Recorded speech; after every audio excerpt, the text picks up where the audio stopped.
And I think, therefore, we go to 13, which is in a separate room. And is there anybody at the microphone at 13? Yes, there is. Okay. Hello, Mr. Buffett and Mr. Munger. I'm a Tesla shareholder from New York. One could argue that a major contributor to the Great Bubble was that there wasn't a healthy and open debate, that all the opinion and all of the money was on one side of the trade. And I was thinking about this recently as I read Christine Richards' new book, Confidence Game, about Bill Ackman and his battle with what was once the largest bond insurer, MBIA. And the story also reminded me of David Einhorn and the questions he raised about Allied Capital and Lehman Brothers. We now know that they were 100% correct, but at the time that they first spoke up, they were attacked by the companies, pilloried by the media, ignored by the accountants of those firms and the ratings agencies, and perhaps most alarmingly were investigated by the SEC for daring to go public with their bearish analyses. And I can tell you that watching what happened to them, it's a real deterrent to anyone else speaking up and raising similar questions. So I'd be curious for your thoughts on this, and is having short sellers speak out healthy for our markets, and in general, what should be done to encourage a greater diversity of opinions so that we can avoid future bubbles? Thank you. Yeah, well, I don't see anything wrong with people who are positive or negative speaking out, as long as they're willing to be held responsible for the kind of statements they make. I mean, there are obviously, well, take the extreme example. If there were two banks in town and I own one of them, and I was of kind of a devious type of mind, I might go out and hire 50 people to stand in line in front of the other bank, and I would probably not have a competitor before long. So you can do things on either side, the long side or the short side, that I would regard as certainly unethical and in many cases should be illegal. But anytime you attack the conventional wisdom, you're going to meet with a lot of opposition because you're threatening people's positions. When we would talk about the efficient market theory 30 years ago, when it was absolutely de rigueur, that in virtually every finance department in the country, major schools, you either had to swear allegiance to it or you were not going to be promoted. You know, people don't like that. And any institution, when they get a threat from the outside, they will attack both the threat and the threatener. But that exists on both sides. I have no problem with short selling, and I have no problem with speaking out responsibly about your reasons for doing so, any more than I have on the long side. There have been some very bad practices on the short side, and there have been some very bad practices on the long side in terms of people trying to really spread things that are untrue. But there's probably been more on the long side over the years than on the short side by some margin. Charlie? Yeah, I think to some extent you're criticizing the wrong people. In many cases, the accountants that allowed the lousy accounting are the ones that ought to be held in the dock. And they get very little criticism in America, and that's a mistake. Becky? This question comes from Ben Zoe, who lives in the Metro Vancouver area in British Columbia, Canada. This is for either Mr. Buffett or Mr. Munger. He wants to know about synergies at Berkshire. Specifically, does it make sense that the Dairy Queen stores here sell PepsiCo products and would not accept American Express, only MasterCard or Visa? There are, around the world, there are pretty close to 6,000 Dairy Queen outlets of one sort or another. And some are called Grill and Chill now, different things, but roughly 6,000. And company operated are 70 of those. So the almost 99% are franchised. And at Dairy Queen, we do not control what the franchisees do. Most of the franchisees, last time I checked, some time back, but most of the franchisees, enlightened ones, but But it is entirely their business. I mean, they can serve Coca-Cola products or Pepsi. It seems some of the other franchise operations seem to have more control over that than Dairy Queen. But if you think about it, Dairy Queen goes back before McDonald's, before Wendy's, before Burger King, before Kentucky Fried, all of those. It goes way back into the 30s. And a lot of the agreements with franchisees or territorial operators were, done on the back of a napkin or something of the sort. So to some extent, we have less control over what franchisees do, particularly in a few parts of the country, than other people. But we'll keep asking for Coke, and maybe you can cause them to see the light. The synergies, any synergies at Berkshire come about at the operational level pretty much. We do not tell our companies to do business with each other.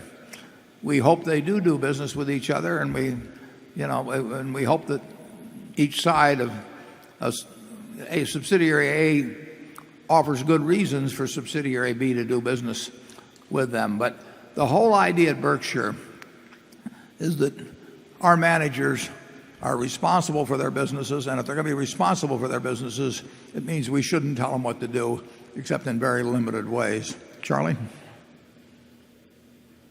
Well, you've accurately described the way it is. What's interesting about it is we really like it that way.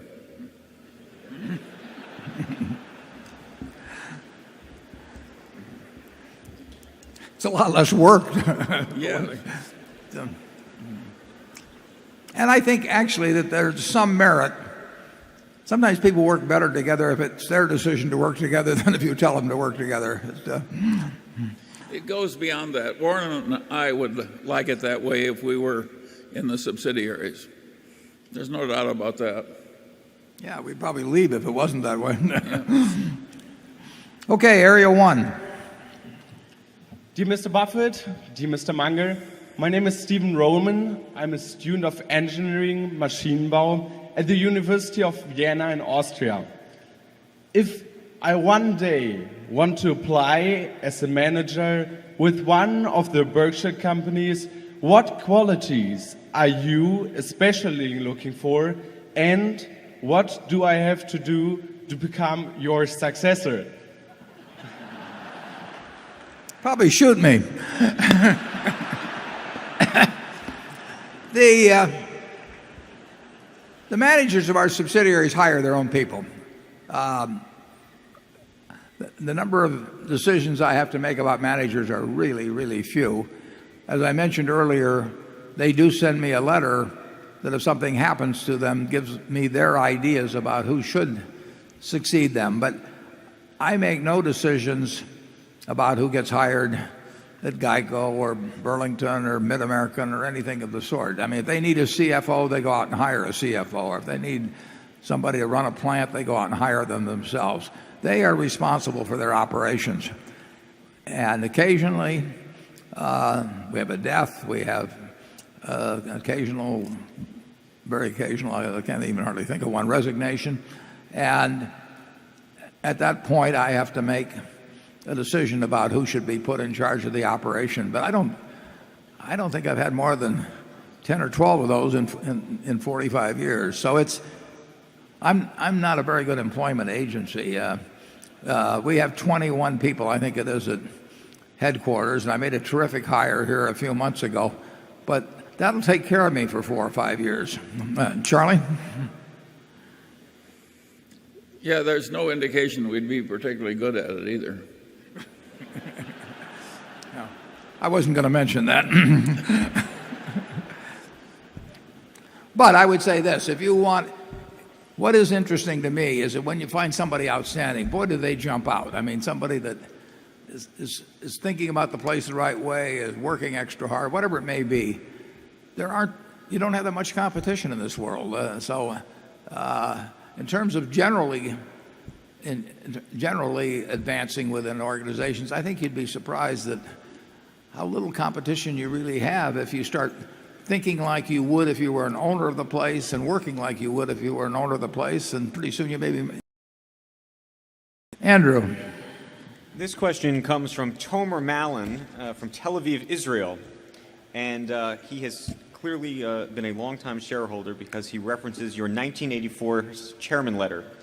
He writes, "You have previously stated that a company should retain its earnings only if, quote, for every dollar retained, at least $1 of market value will be created for owners," unquote. You also noted that if such conditions will no longer apply to Berkshire, as measured on the basis of a 5-year rolling average, then, quote, "we will distribute all unrestricted earnings that we believe cannot be effectively used."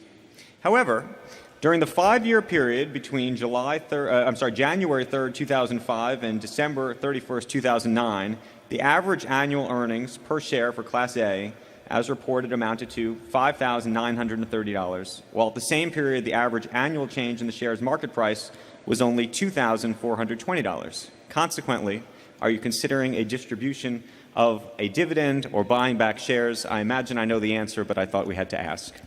Well, he does know the answer, but we'll elaborate.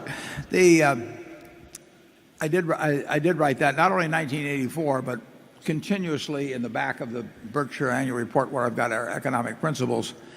And frankly, the way I wrote that the first time was not well thought out. And in the 2009 annual report, partly because somebody asked that question last year, I actually rewrote that section. And I pointed out that even when I wrote it in 1984, we would have flunked the test in many previous years when, generally speaking, the stock market had suffered a significant decline over a period of time. As you can tell by looking at our report, right now, every dollar that we have left in the business, has produced, in present value terms, something over $1.30 of market value. I mean, we have met the test of retained earnings proving their worth.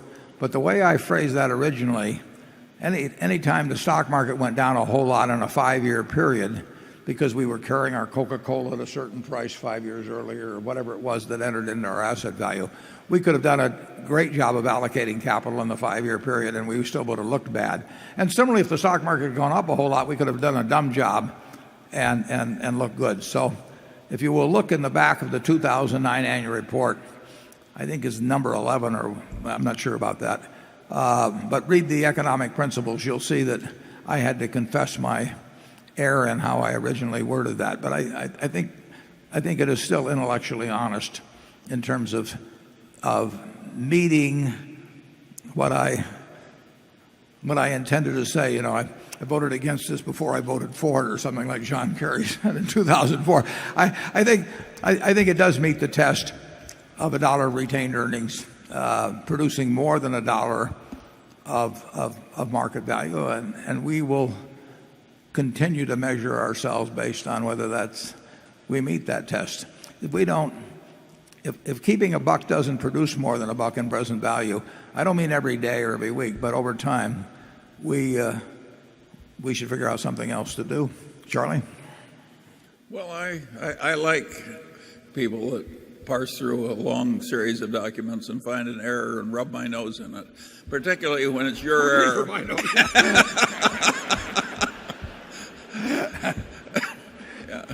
Yeah. How tolerant. I should have had him worded originally.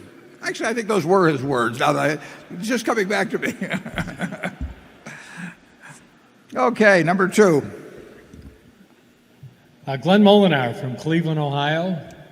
It's been on my bucket list to come meet you, Mr. Bucket and Mr. Munger. So it's a privilege to be here. My question has to do with hope and jobs. In America, I think we need to figure out how we can go about creating jobs. I have been trying to help people get jobs. My question is, and a challenge maybe, how could we get Berkshire Hathaway and your board to maybe go out and just basically hire people to give them hope? Well, we will hire people when we have something for them to do.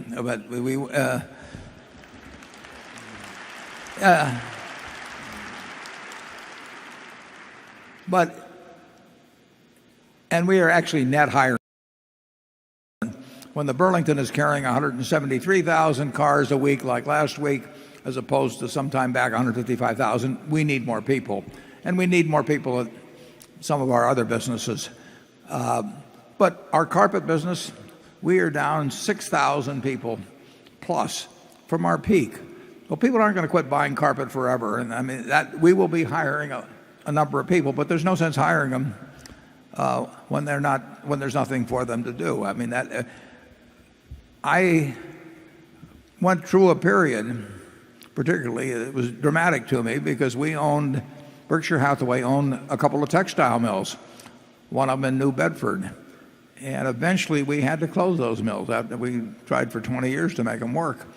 And if you get somebody that's worked in a textile mill and they're 55 years old, and in many cases still were speaking Portuguese, retraining doesn't mean much to that. I mean, if you believe in creative destruction and you believe in capitalism, essentially figuring out ways to do the same things with less and less people, you better have a social safety net. And we've got a pretty good one in this country, a whole lot better than we had 30 or 40 years ago.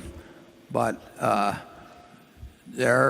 right now there is significant unemployment, not any higher than it was in 1982 or thereabouts, but it's a lot, and it's not going to go away fast, although it is going to go away. And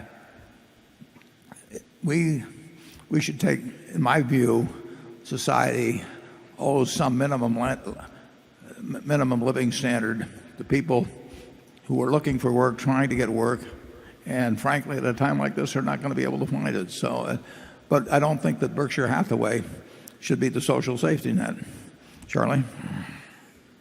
Yeah, I would say that if Berkshire started out to create a bunch of make-work jobs in order to increase human hope, the net effect over time would be to reduce human hope.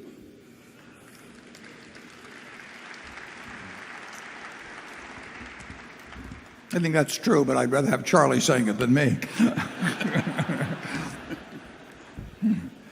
Carol? Our car insurance business, this comes from a New York a man who asked that I use his initials, AJ. Our car insurance business has continued to return excellent profits and expand its business within the United States. Why hasn't Berkshire made any progress in the car insurance business in China or India or even Europe? As BYD has shown, these markets are exploding in automobile sales, so aren't they ripe for the picking? No, we've known for a long time there's no shortage of drivers around the world. That there may be a lot of business in the United States, but there's a whole lot of business elsewhere. In terms of India and China specifically, we can only own a limited amount, I believe 24.9% of a company in either of those countries. And we're not eager to work hard on something where we own 24.9 when we can work hard on something where we can own 100%. Obviously, we talk all the time, we've thought for decades about ways we can possibly expand GEICO because it's a wonderful, wonderful company.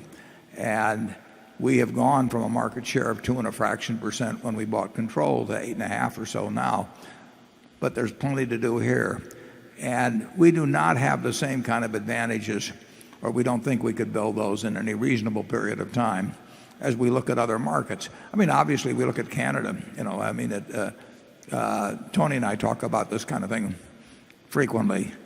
I agree with his decision that now and probably for a long time to come, there is so much opportunity in the United States, and the other areas, for one reason or another, as we look at them, do not give us the same kind of competitive advantage we have here, that we pass on them. But we love the idea of taking a business that's working in one area and figuring out a way to have it work in other areas, whether it's geographical adjacencies or product extensions or all kinds of things. We're well aware of possibilities out there. In the case of GEICO, we have not decided to go to other countries, but it isn't because we didn't know there were cars there. Charlie? Yeah. I've got nothing to Okay. Number 3. Good afternoon. My name is Xingzi Chen. I am a Chinese student from Kansas State University. My question is, Mr. Buffett, what is the most important thing that you have learned from Charlie? Thank you. Most important thing I've learned from China? China, yeah. Yeah. Well, what's the most important thing you've learned from China, Charlie? It has some very unusual people in BYD.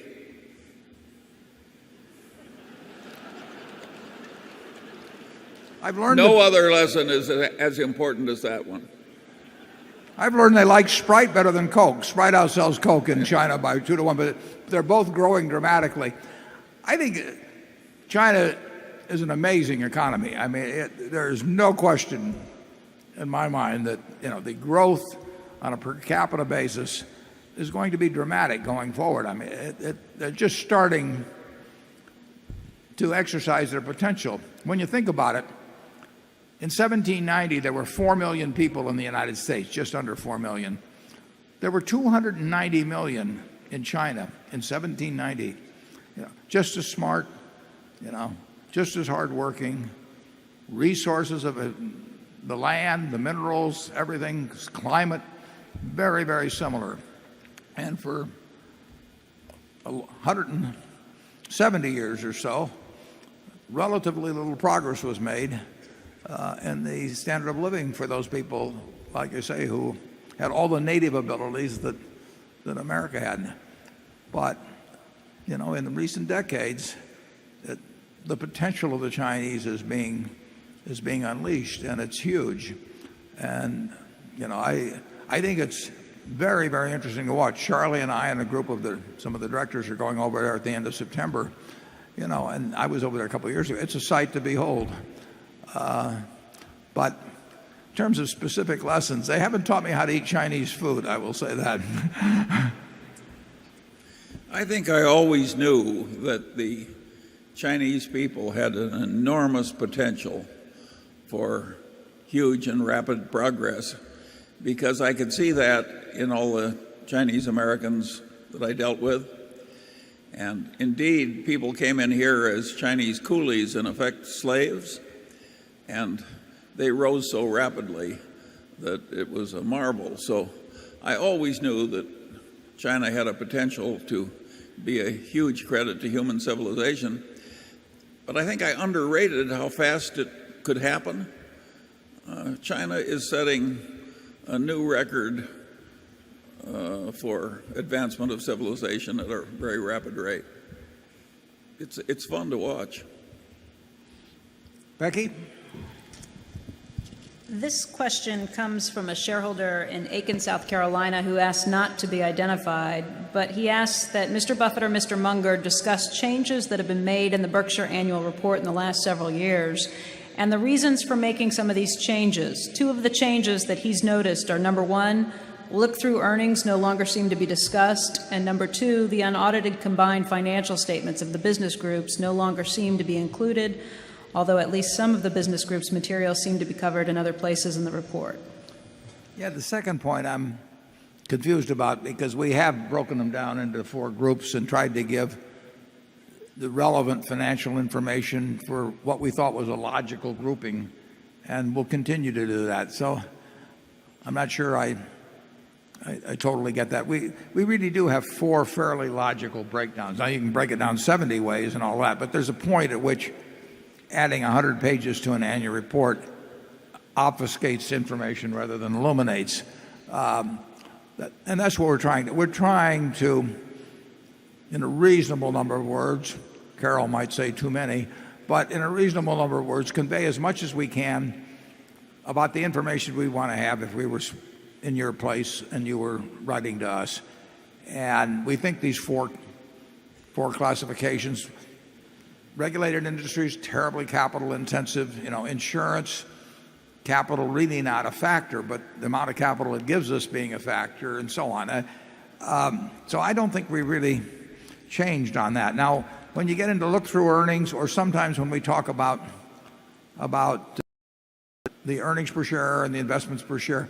Some of that I don't repeat every year because we try to run it maybe 12,000 words or something like that in the annual report. And I really think if you extend it too much, I'll say this: nobody's told me it was too short yet, including my editor who was here today. And every other year I may do that breakdown between operating earnings but that takes 1,000 words or so to explain it to people. The whole report is guided, as it has been ever since I really started taking it seriously in the mid-70s, is guided by the idea that I'm writing it to my two sisters who are here, and I have my audience in my mind is two very intelligent, interested people, but who are not around the place, been gone for a year, and they're very capable of understanding anything, but they're not necessarily familiar with all the lingo. If I get too esoteric on it, so I should explain that. And I really want them to understand how I'm thinking about the business, and by implication how I think they should think about it, and to answer the questions that I think would be in their mind and they've got most of their net worth in it, so they're going to read to the end. And I really haven't changed that framework in my mind for how I've written it. I start mentally off writing Dear Doris and Bertie, and then I just cross them off and put to the shareholders of Berkshire Hathaway. But that's the way it's done.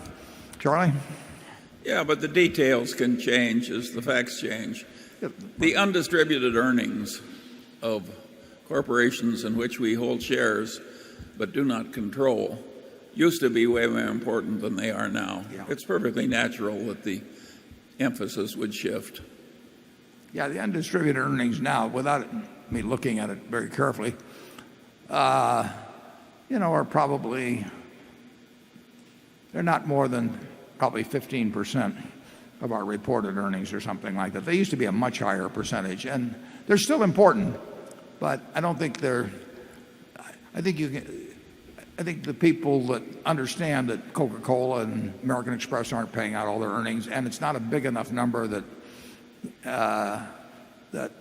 I would want to spend a lot of the report explaining it. Number 4. My name is Joe Hudson, a shareholder from Culver, Indiana. I doubt either of you have any money in Roth IRAs, but what are your thoughts on the opportunity this year for anyone to convert IRAs to Roth IRAs, thus having all future growth on Berkshire or other investments 100% tax-free? Is the government making a big mistake here, and should people be concerned about the deal changing down the road? I'll take this one because I have an IRA that I am going to convert to a Roth IRA. So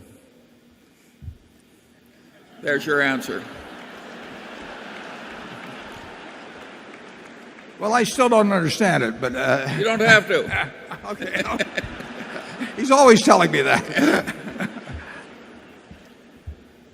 I assume if Charlie said it, it must be true. Let's go to Andrew.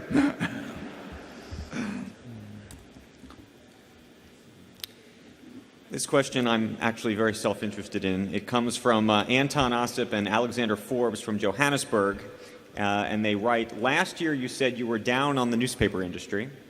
Given your lifelong interest in newspaper companies and your stake in the Washington Post Company and others, has your view changed in the past year with the introduction of the iPad and other e-reading technologies? Do you think we will see a contraction in the value retained by media houses versus what will be passed on to distributors of the media? Well, you could probably answer it better than I can. My relatively uninformed opinion, because I'm not that up on the technology, but I just have a feeling that when the money to run good newspapers has come from advertising, 3/4 of the money or thereabouts. The papers become less useful to advertisers. I mean, they were the only game in town for a long, long time. They are not the only game in town. And what a difference that makes if you're selling something. So when the Philadelphia Inquirer, Stan Lipsey is here, I called Stan up and I said, Stan, this is probably like an old fire horse or something, but let's think about it anyway a little bit. it was sold yesterday at a bankruptcy sale, although I think that's pending confirmation. But it is very tempting if you've still got fairly substantial circulation, the Philadelphia Inquirer, and they've got the Daily News there, the news there too. But the math is really tough. I mean, the distribution costs, the printing costs, everything, and maybe all this changes that in some way that you would understand better than I would. But since I don't understand it, I have to stay with there are plenty of things I don't understand, and I cannot make an affirmative decision on newspaper ownership. I just got the ABC puts out Fast Facts, this big yellow publication. I just got it a couple of days ago, and I can't resist looking through there. And I flipped the pages and looked at circulation of all kinds of papers.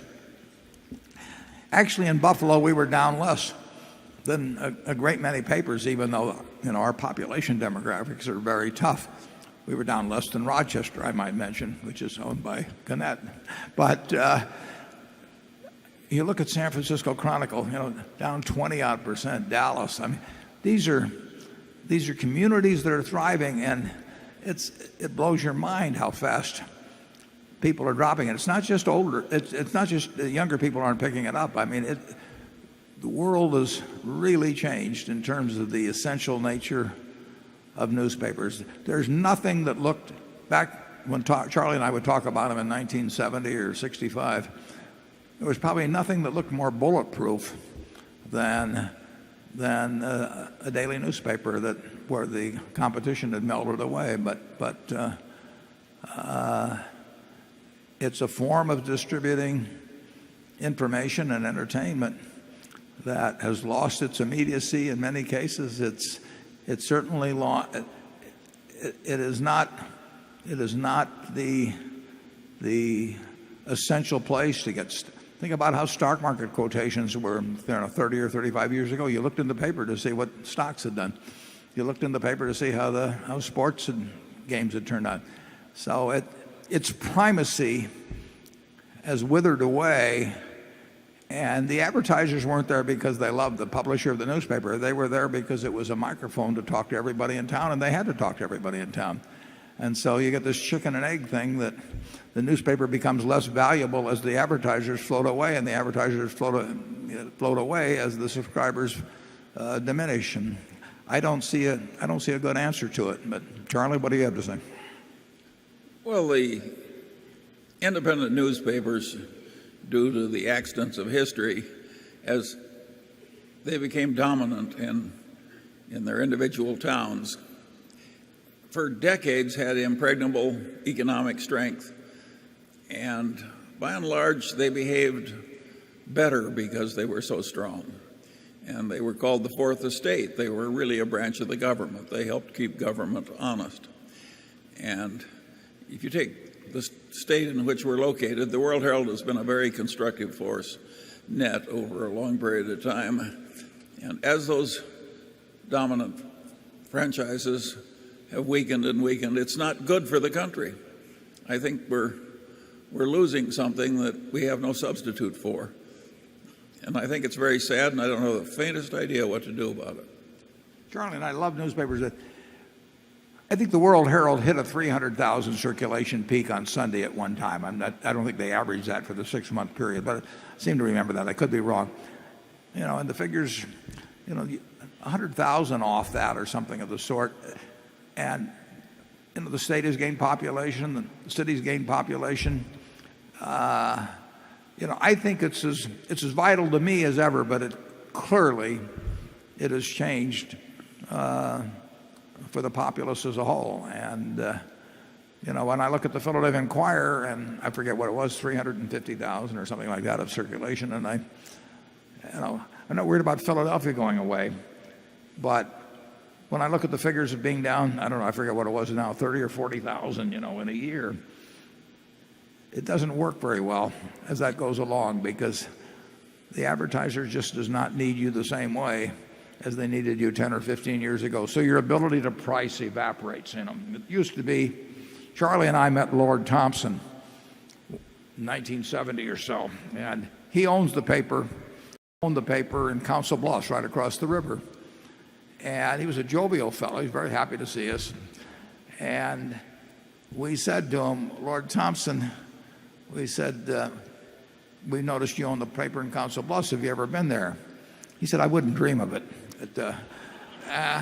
And then I said, well, Lord Thompson, I said, you seem to increase the price of your paper every year, and your poor advertisers, the advertising price. And he says, what can they do about it? He says, nothing.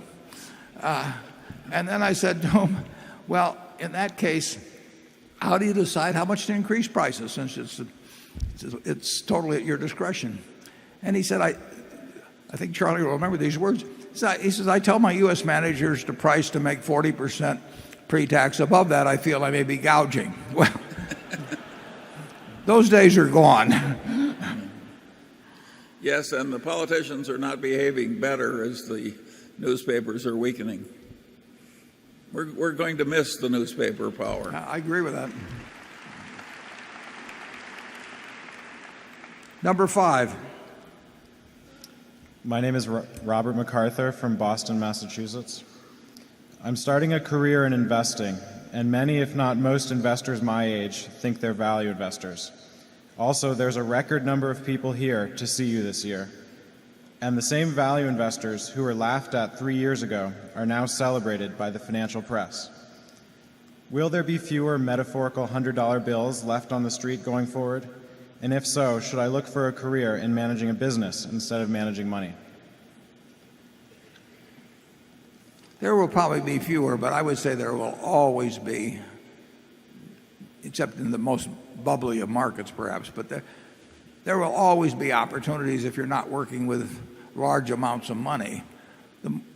The money manager, there's a basic conflict. There's conflicts in most businesses. Everybody's pointing out the conflicts now in the investment banking business, but the investment management business has a conflict that's equally as significant in the fact that asset gathering can become a way more important part of your income than asset managing. But if you manage moderate sums of money, I think there will always be opportunities to overperform. That doesn't mean lots of people are going to do it, but they will be out there. And, it might have been easier many years ago when there were fewer people looking and not as much information was available on the internet and all that. But people still make the same mistakes, and they still get, well, I'll give you an illustration. Charlie has a company called the Daily Journal Company. And the Daily Journal Company has a bunch of cash. And it sat there with cash, and it sat there with cash. And I own 100 shares, which is all he'll let me own. And I got their annual report here a while back, and in their fiscal year of 2009, they never bought stocks before that I'd seen. And all of a sudden, they bought $15 million worth of stocks, and they were worth $45 million. So by sitting around for a while, but waiting until things got really ridiculous in certain cases, he put $15 million out that became $45 million within probably a 6-month period or so. So opportunities come around. You have to be prepared to grab them when they come. And you can't do it with the kind of money. You can't get the extraordinary things with the kind of money that we're running. With moderate amounts of money, I think there will always be opportunities. Charlie's going to tell you something more pessimistic now, probably. Well, yes, one piece of advice that Warren frequently gives, and it's particularly useful to those going into money management: take the high road. It's far less crowded.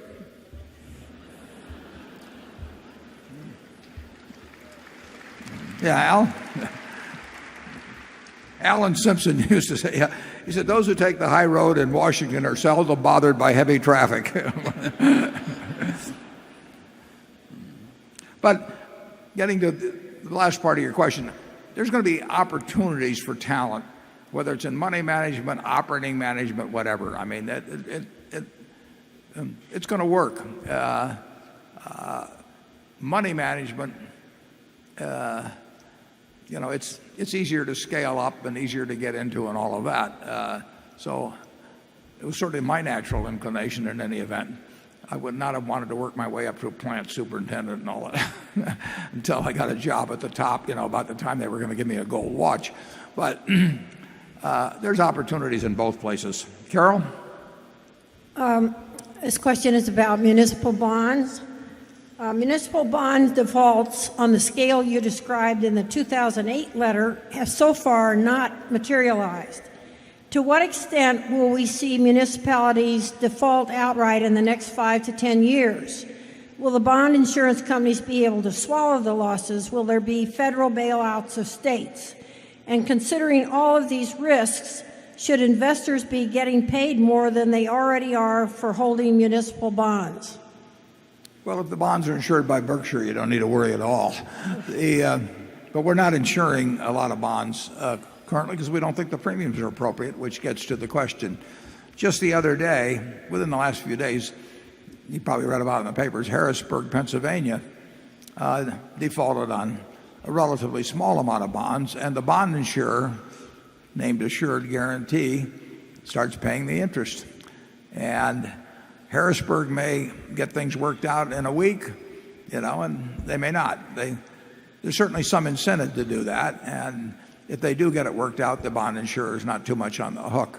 But what you worry about is correlation in this field. That if one entity defaults, and particularly if nothing terrible happens, that the police are on the street the next day and the fire trucks still go to fires and all that, and people start thinking, why should I have a great fiscal reputation when I can have lower taxes and still have all the services I need?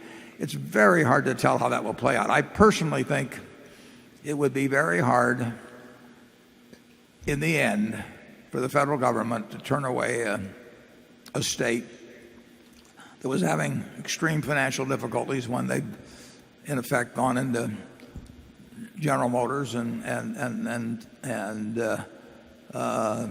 various other entities and save them. I mean, I don't know exactly how you would tell the governor of state X that you were going to stiff arm him, and when you participated in so many other bailouts of corporations. But who knows what would happen, and who knows how contagious it would be. The big thing you worry about if you're a bond insurer is contagion. Obviously, the bond insurers, except for Berkshire, the bond insurers, in my view, have got extraordinary liabilities in relation to their capital.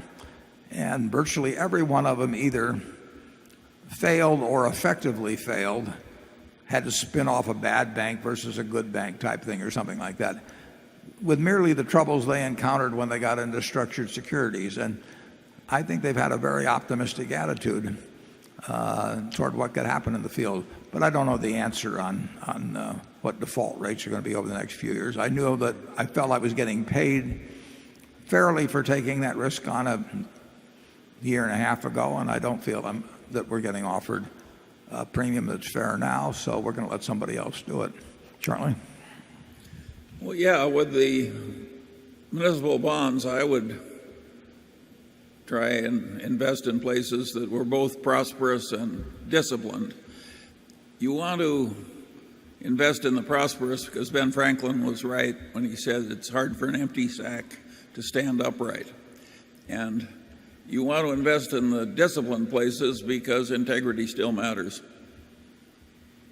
It's not very difficult. It's not very complicated. But you could argue that in a country, if the undisciplined are not being punished for being undisciplined, that the taxpayers in disciplined areas would say, wait a second, why should we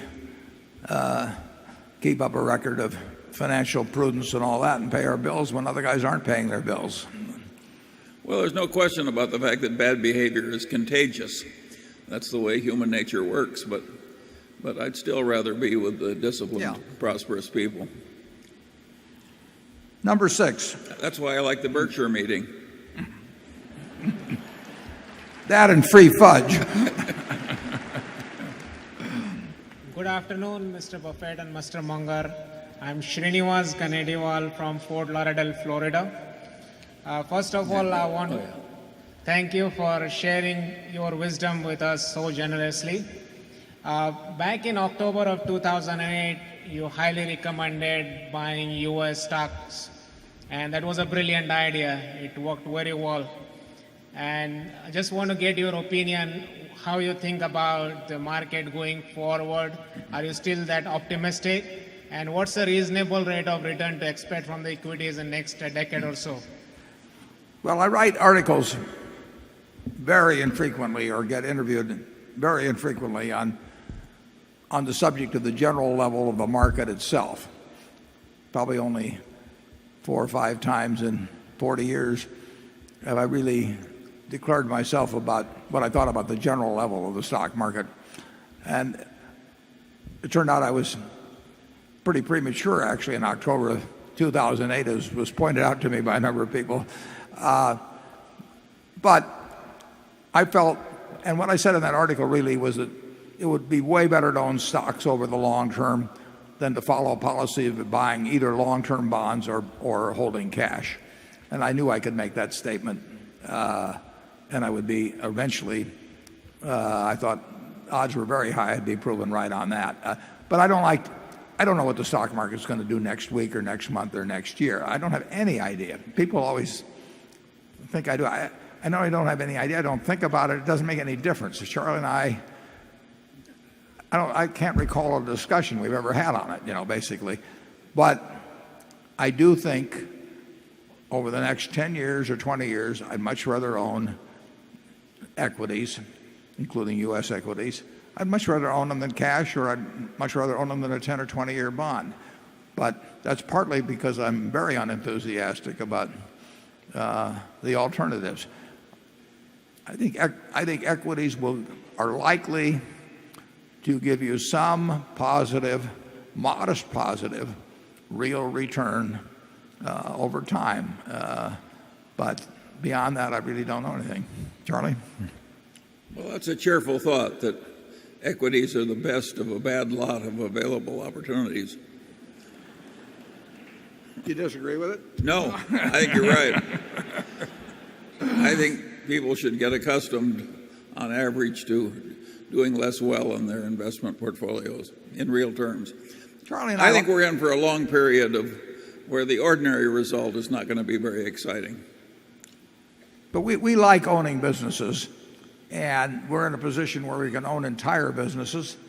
But we also like partial ownership of businesses, and we want to own businesses where we really think they have some competitive advantage over time, and where we feel good about the management, and where we think the price is reasonably attractive. I think you can find things like that now, but they aren't dramatically attractive at all. They do beat, in my view, holding cash or 5, 10, or 20-year bonds. Becky? This question comes from John Baylor, who's asking about the ratings agencies. He points out that you started selling your stake in Moody's this year. Has the investment case for Moody's changed due to potential regulation?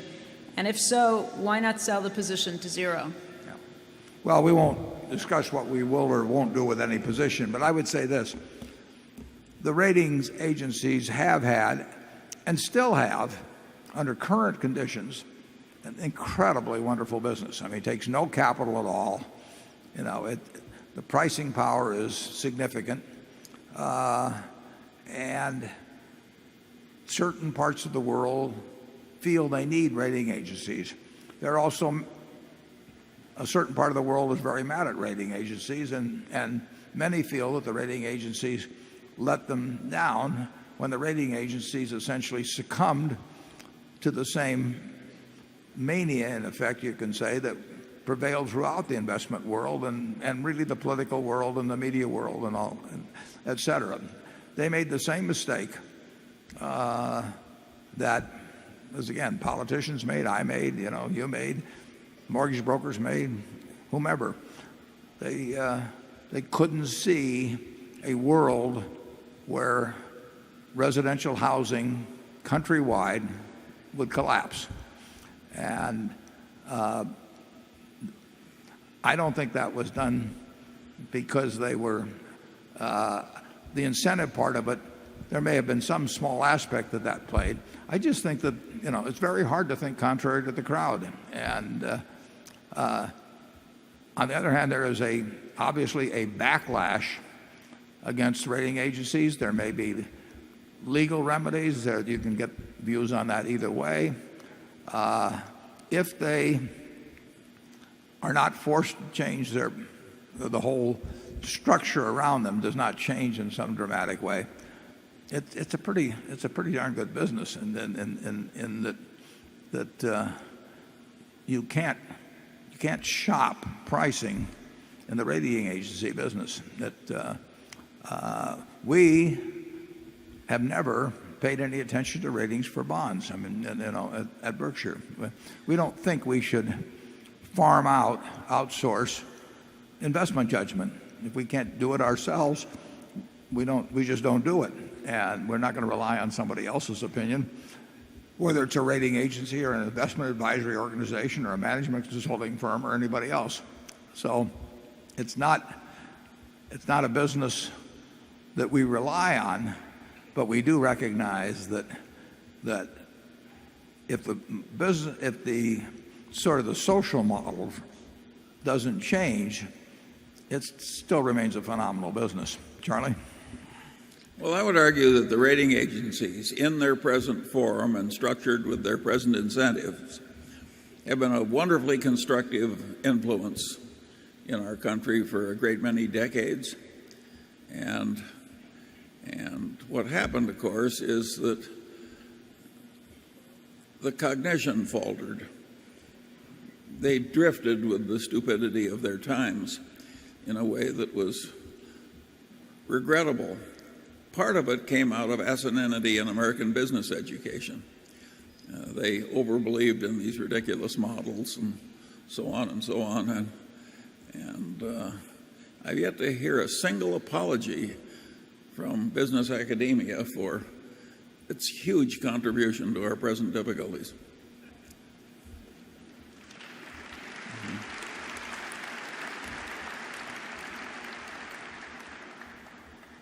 Area 7. Mike McCoy from San Francisco. Chairman Buffett, you frequently speak favorably about the prosperity of future generations, that our children and our children's children will live better than us. How much of our current prosperity do you attribute to us being able to get oil out of the ground at a fraction of the cost of its value to us in the economy? And how will we be able to live better in the future when we can no longer get more and more of this free lunch and we become dependent on more dilute sources like solar and wind? Couldn't this turn out like trying to satisfy a drug addict with a Coca-Cola? The oil business, obviously the discovery of oil, when was it, about 1850 something? Colonel Drake at Titusville, Pennsylvania or something. That changed the world in a very major way, and it was only 150 years ago.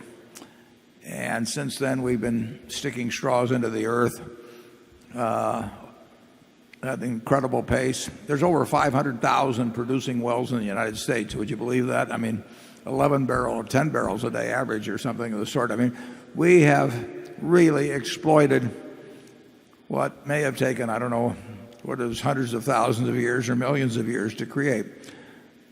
It's contributed in a huge way to the prosperity of the world, but the world, in my view, will not be dependent upon that particular, call it windfall, for the next 100 years. And Charlie knows way more about this subject than I do, but there will be other free lunches available, whether it's solar or there's lots of possibilities. Don't ever give up on humans' ability to innovate in ways that create solutions to problems that seem insolvable. We've faced all kinds of predictions.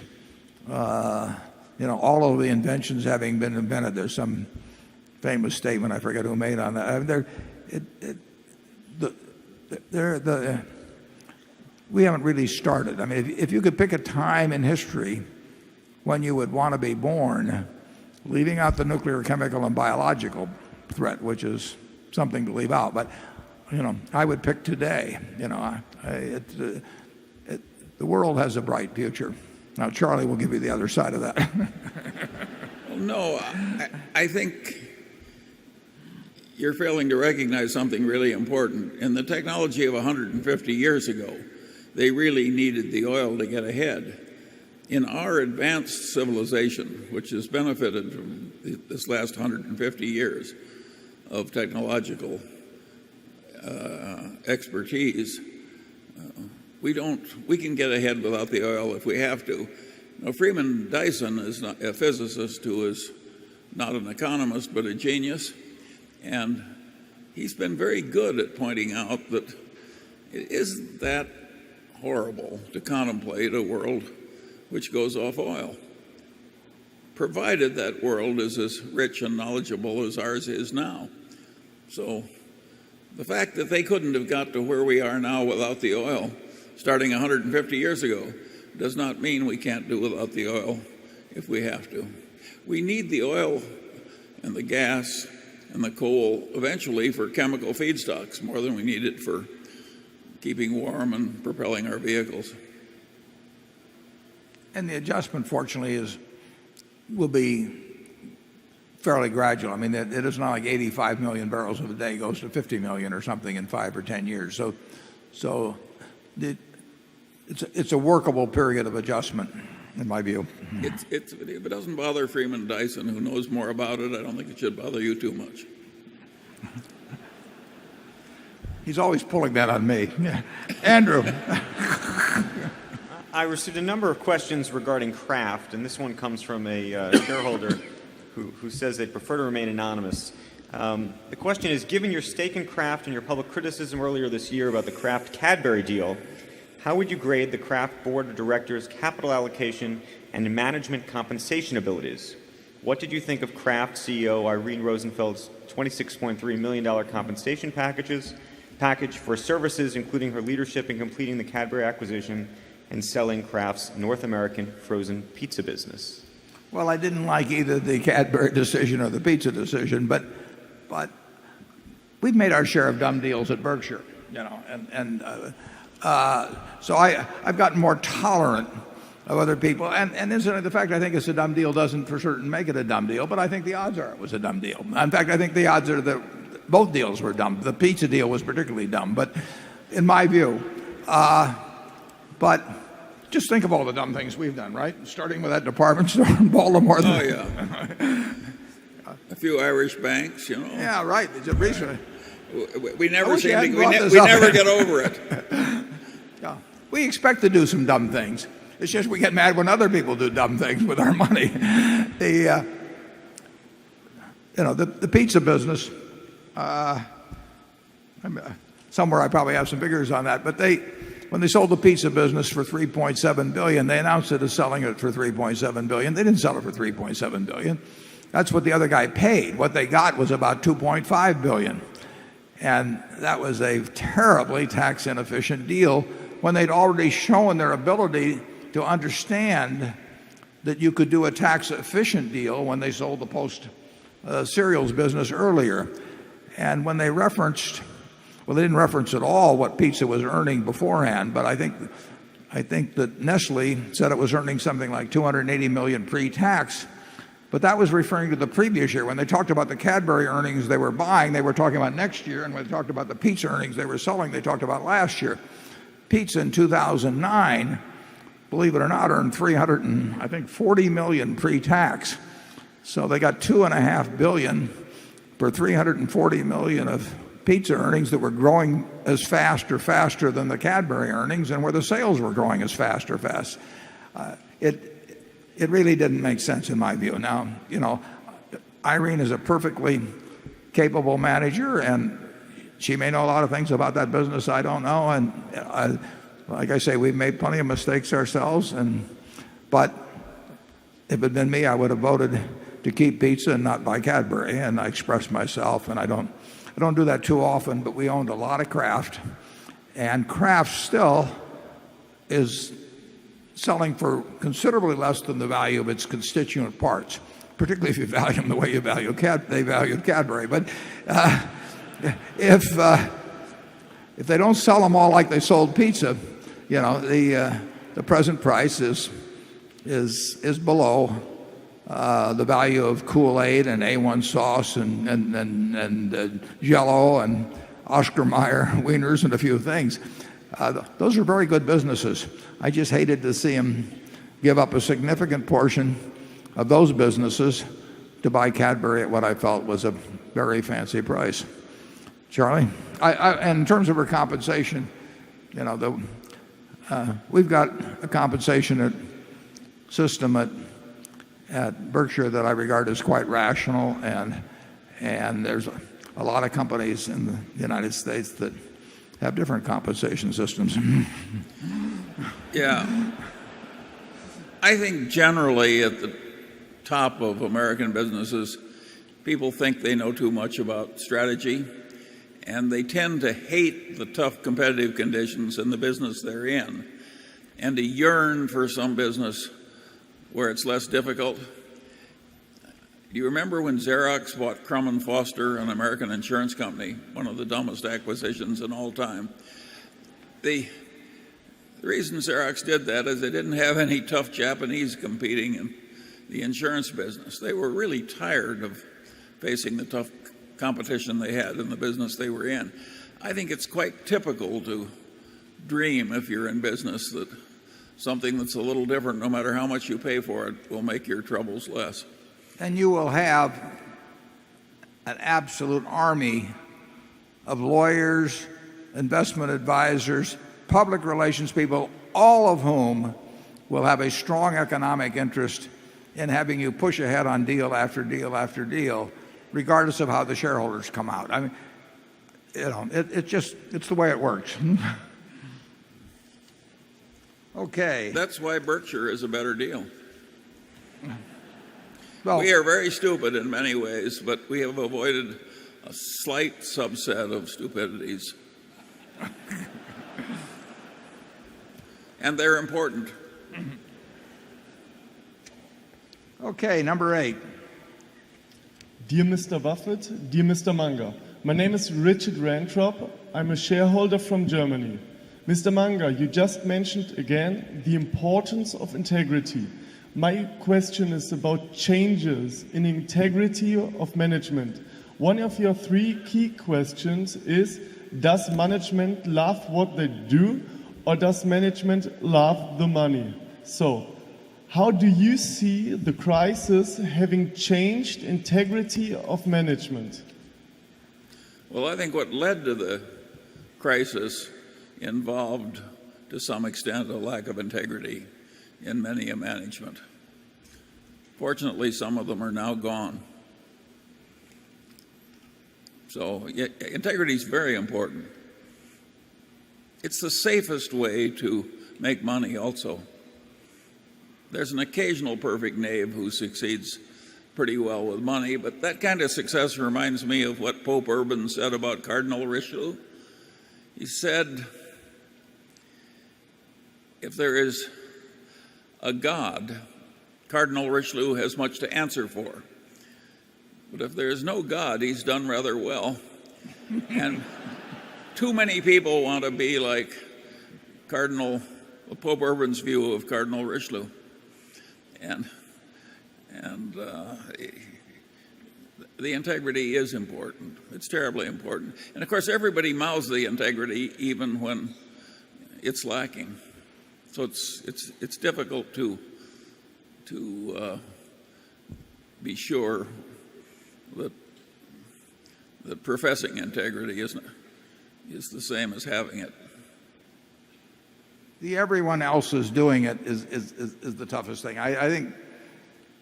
Yeah. You had this classic example in about 1993, roughly. The Accounting Standards Board came out and says what was obvious to everybody all along was that stock options were actually expensed, and that expenses, for some reason or another, belonged on the income statement. And America corporate America fought back like you cannot believe. I mean, it was like World War III had broken out in terms of armies of CEOs marching on Washington. So the Accounting Standards Board backed off. Senate voted 88-9 to tell them that, what the hell did the Accounting Standards Board know about accounting? And that the Senate would tell them what accounting was all about.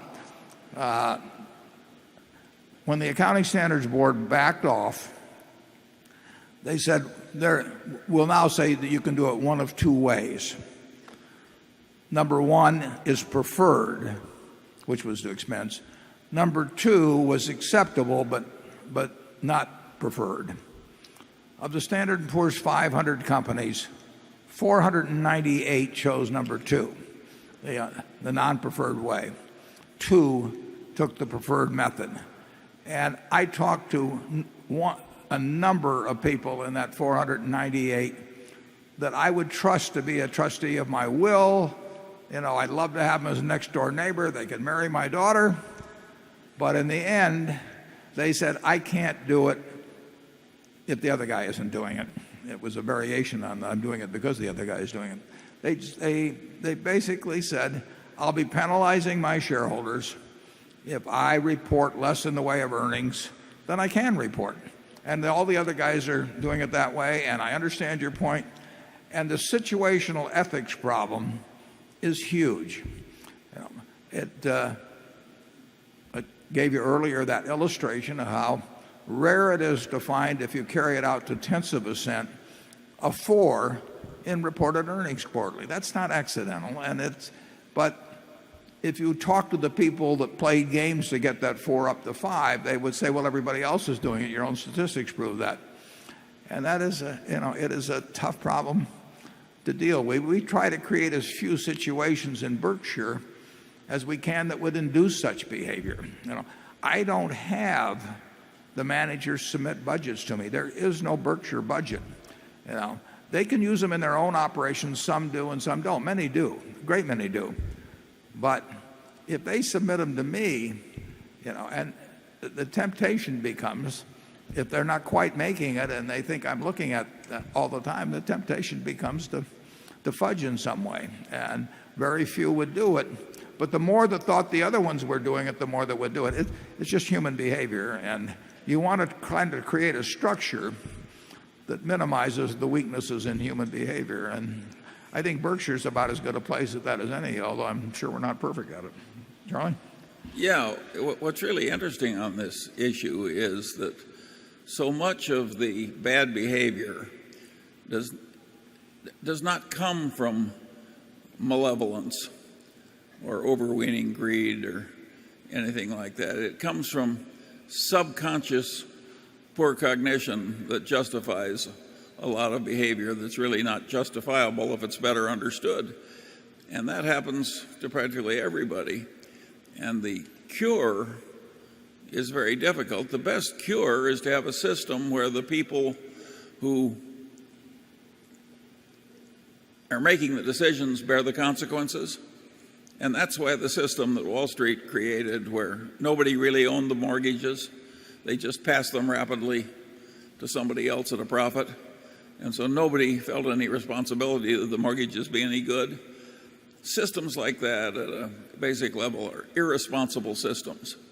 And it's deeply immoral to create irresponsible systems like that. But the people who create them don't realize they're being immoral. They think those systems are wonderful. Who do you see apologizing for the behavior you now find so regrettable in our recent mess? There are very few apologies, you'll note. People think they did fine. Carol?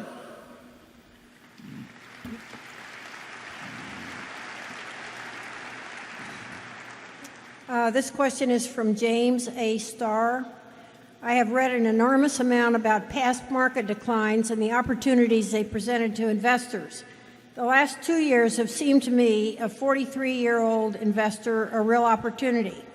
Yet in the thick of the action, I was too scared because I felt the market decline, while severe, was not necessarily sufficient to match the risks of global financial meltdown. So my question is, given that we are possibly not totally out of the woods, how did the two of you assess this latest buying opportunity against the previous opportunities of your life? It's not the greatest one. We've seen a few that scream at us, and we've seen a few periods of overvaluation that scream at us. And 90% of the time, we're somewhere in between, and we don't know exactly where we are in between. The business of being scared, I don't know what you do about that. If you're of that, if you have a temperament that when others are fearful, you're going to get scared yourself. You are not going to make a lot of money in securities over time in all probability.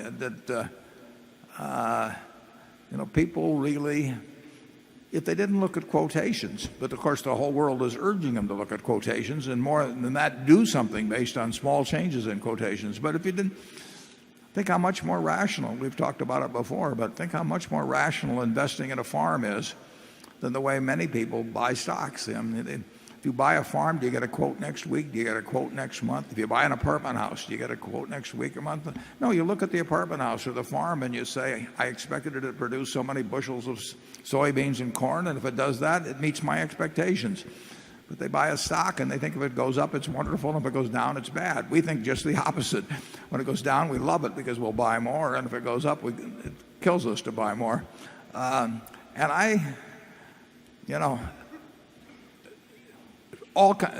Graham wrote about it. It's been explained. But if you can't get yourself in that mental attitude, you're going to be scared whenever everybody else is scared. And to expect somebody else to tell you when to buy and therefore get your courage back up or something. I could get this fellow's courage up substantially by saying it's a wonderful time to buy. And then a week from now, he'd run into somebody else that tells him the world is coming to an end. And he'd sell. I mean, he's a broker's friend, but he's not going to make a lot of money.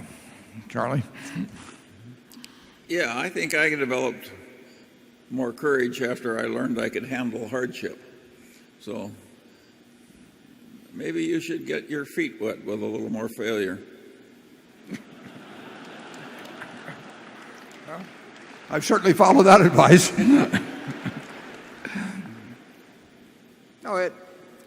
Some people really do not have apparently they don't have the temperament or emotional stability or whatever it may be to invest in securities. They'd be much better off if there were no quotations at all. And Keynes talked about that some in the past too. To take something that should be an asset, a quotation every day, terrific liquidity. Nobody says how liquid is my farm or something of the sort.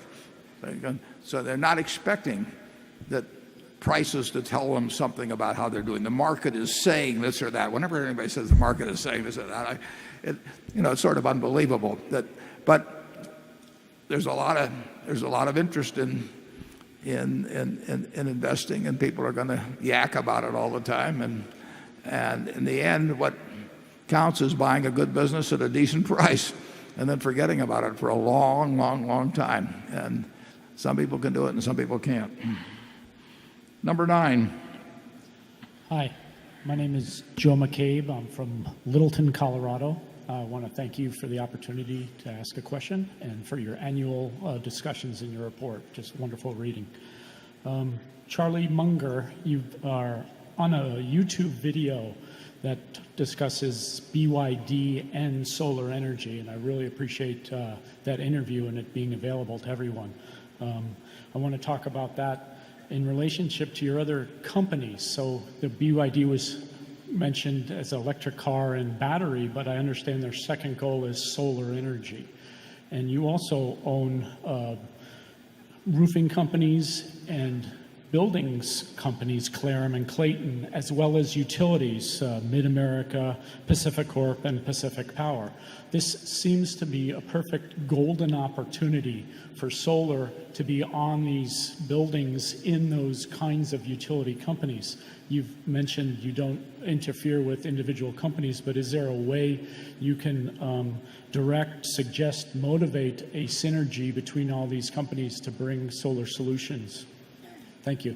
Well, the solar solutions are coming because they're so obviously needed.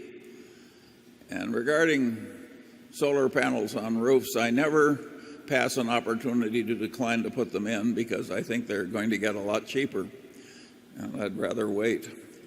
But at 86, you can afford to, Charlie.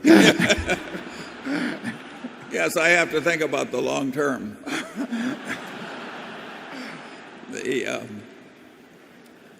And I'm going to miss you terribly. Touché.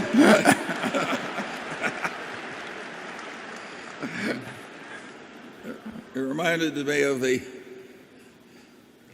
wife, and the husband said, "Will you still love me if I lost all my money?" And she says, "Yes, I would always love you, but I would miss you terribly." Well, the solar is coming because we have no other practical alternative.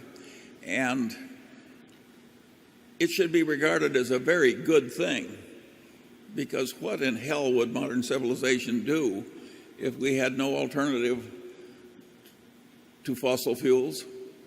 That would be a really serious problem. And so, of course, the cities that are choking to death in their own poisonous air are going to go to electric cars, and we're going to get a lot more renewable energy from the sun. I'm also quite negative about growing corn in America using fossil water and fossil fuels in order to burn up in automobiles. That is a stunningly stupid idea, and another example of how our politicians have failed us. But I am enormously optimistic about what is going to happen. Our politicians will eventually create a big electric grid that's way better than what we have now. We'll eventually have the energy we need, and we will be way better for it. And it's wonderful that these technical problems are proving solvable. It is not all that important over the long term if solar power costs twice as much as what we're used to. That's a blip in the economic future of our country. It's just a blip. And I think it's probably a good thing that we have all these big capital needs coming that will create a better system in the end and solve our problems in the end. So I'm quite optimistic. But in terms of immediate business decisions, I think frequently the right answer is counterintuitive, like mine, and say, if you want to put in solar panels, wait. They're going to get cheaper. Warren, you want to criticize that? I have nothing to add. Becky? This question comes from Jennifer Mancuso, who's a shareholder here in Omaha, and she's hoping that you can settle a debate between her husband and her. That's a promising assignment. She says that he believes that Berkshire Hathaway stock will rise significantly in the next 1 to 2 years because of all the smart buys Warren made last year in Fortune 500s when stock prices were bottomed out. She says she knows this type of purchasing has driven much of your financial success, but she doesn't know how impactful these buys are given the size of Berkshire Hathaway, and that Warren himself indicates that we shouldn't expect to see large increases in his stock price in the next few years. So the question is, what percentage of the portfolio is represented by those stock purchases, and what kind of an impact might they have on the fund's value as the valuation of that stock increases? Well, I would say this, that our portfolio now, I've always regarded our portfolio as something that we thought would be worth more money later on. But the degree of undervaluation in our portfolio now compared to what I would expect it to produce over time is not dramatic, and that undervaluation has been exceeded many times in the past. So it isn't like we're sitting here on some exploding bonanza or anything like that. That couldn't be further from the truth. We think we'll do reasonably well over time. We've got a lot of good businesses. We try to allocate capital rationally. We don't waste a lot of money at the top. But we do not have a whole bunch of things that are likely to increase dramatically in value from here. It just isn't the case. So I hope she and her husband get along fine. Charlie? I don't think I can solve any of those domestic troubles. Either in my own day, I simply accepted the other point of view.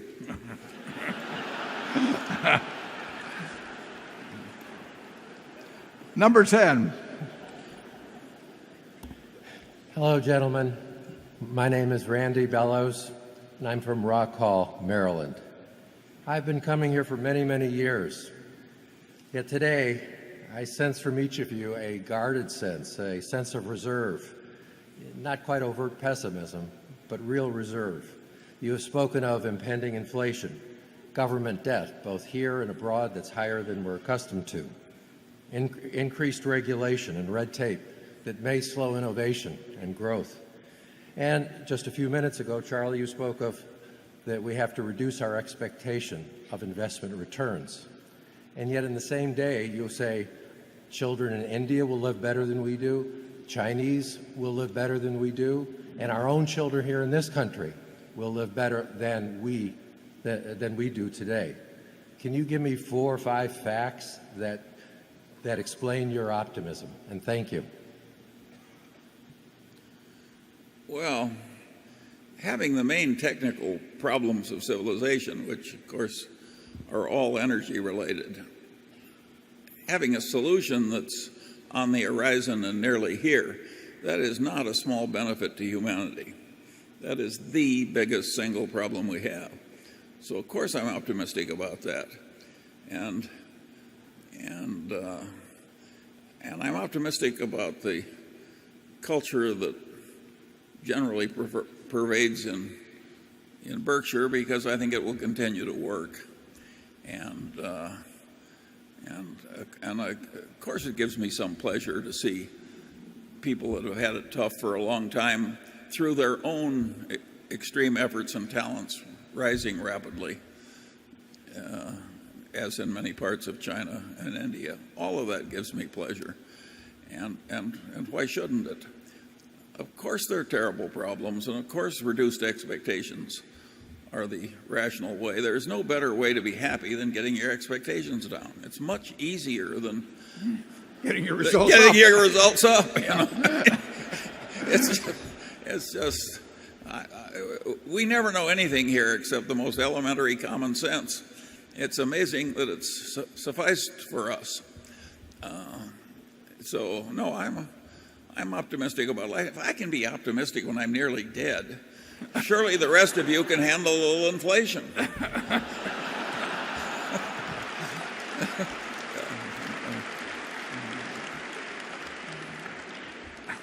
I really have nothing to add to that. Andrew? This question comes from Myard Shields, and I want to say in advance that I'm not thrilled asking this question, and you'll see why. The question is, the American public almost certainly benefits from Mr. Buffett's increasing media exposure, but is it the best use of your time for Berkshire's shareholders? Probably not. I do a lot of things that aren't the best use of my time for Berkshire shareholders. I play bridge on the internet 12 hours a week. I'm not sitting there thinking by improving my bridge skills is going to do wonders for Berkshire. No, I have seen over the years the development of broadcast television as opposed to print, and I would say that if you want to have a record of exactly what you said as opposed to interpreted through not only reporters but editors who bounce back things and say take 6 paragraphs down to 4 paragraphs and why don't you ask this question, I would much rather have a record on Charlie Rose which is permanent, where people can go back and look at exactly what I said and my body language and whether I was kidding. I'm sure Lloyd Blankfein would have preferred to have a television interview. He'd like to take back that remark about doing God's work under any circumstances. But I would bet that was delivered as a throwaway line in terms of something that was said earlier. Clearly he did not mean that in a literal sense, but he's gotten killed in the media because somebody elected to treat it halfway seriously and then other people to fit other stories play it that way. I like the idea, whether it's, in terms of CNBC keeping a record of it or Charlie Rose keeping a record of it, of being judged by my own words rather than somebody writing a few paragraphs trying to summarize some views. So, and that requires being on television instead of having people essentially take a 1-hour interview, often just shopping for a single quote that fits their storyline, and having that somehow become representative of what I think. So the clearer I can be about what I think, whether writing my own annual report or whether being in broadcast, the better I feel about the accuracy of the reporting. And I figured that out a few years ago, so that's the direction I go now. And whether it's the best use of the time, it works fine. I'll tell you one story on that. You even have to be a little careful about broadcast. After we made the Burlington deal, Charlie Rose, who may be here, did an interview with me, and we taped it on a Friday morning. And we did the tape. We had a good time doing it. And during the tape, there was a little section on it showing great railroad scenes. And one had Cary Grant and Grace Kelly, and another one had Marilyn Monroe and Some Like It Hot. And then it showed a bunch of the kind of things we had about railroads in our movie this morning. And when we got all through that, he asked me some question. And just to give a flip answer, but it did tie in with what I just seen, I said, well, I would have paid more for the Burlington if they'd thrown in Grace Kelly and Marilyn Monroe. Well, this taped interview ran 1 hour and 6 minutes. So when they ran the tape that night, they had to take out 6 minutes, and they took out these railroad scenes that showed Grace Kelly and Marilyn Monroe. So to anybody that viewed this thing, it looked like I was spending my time there fantasizing about these while Charlie was talking to me. So even television isn't safe. Number 11.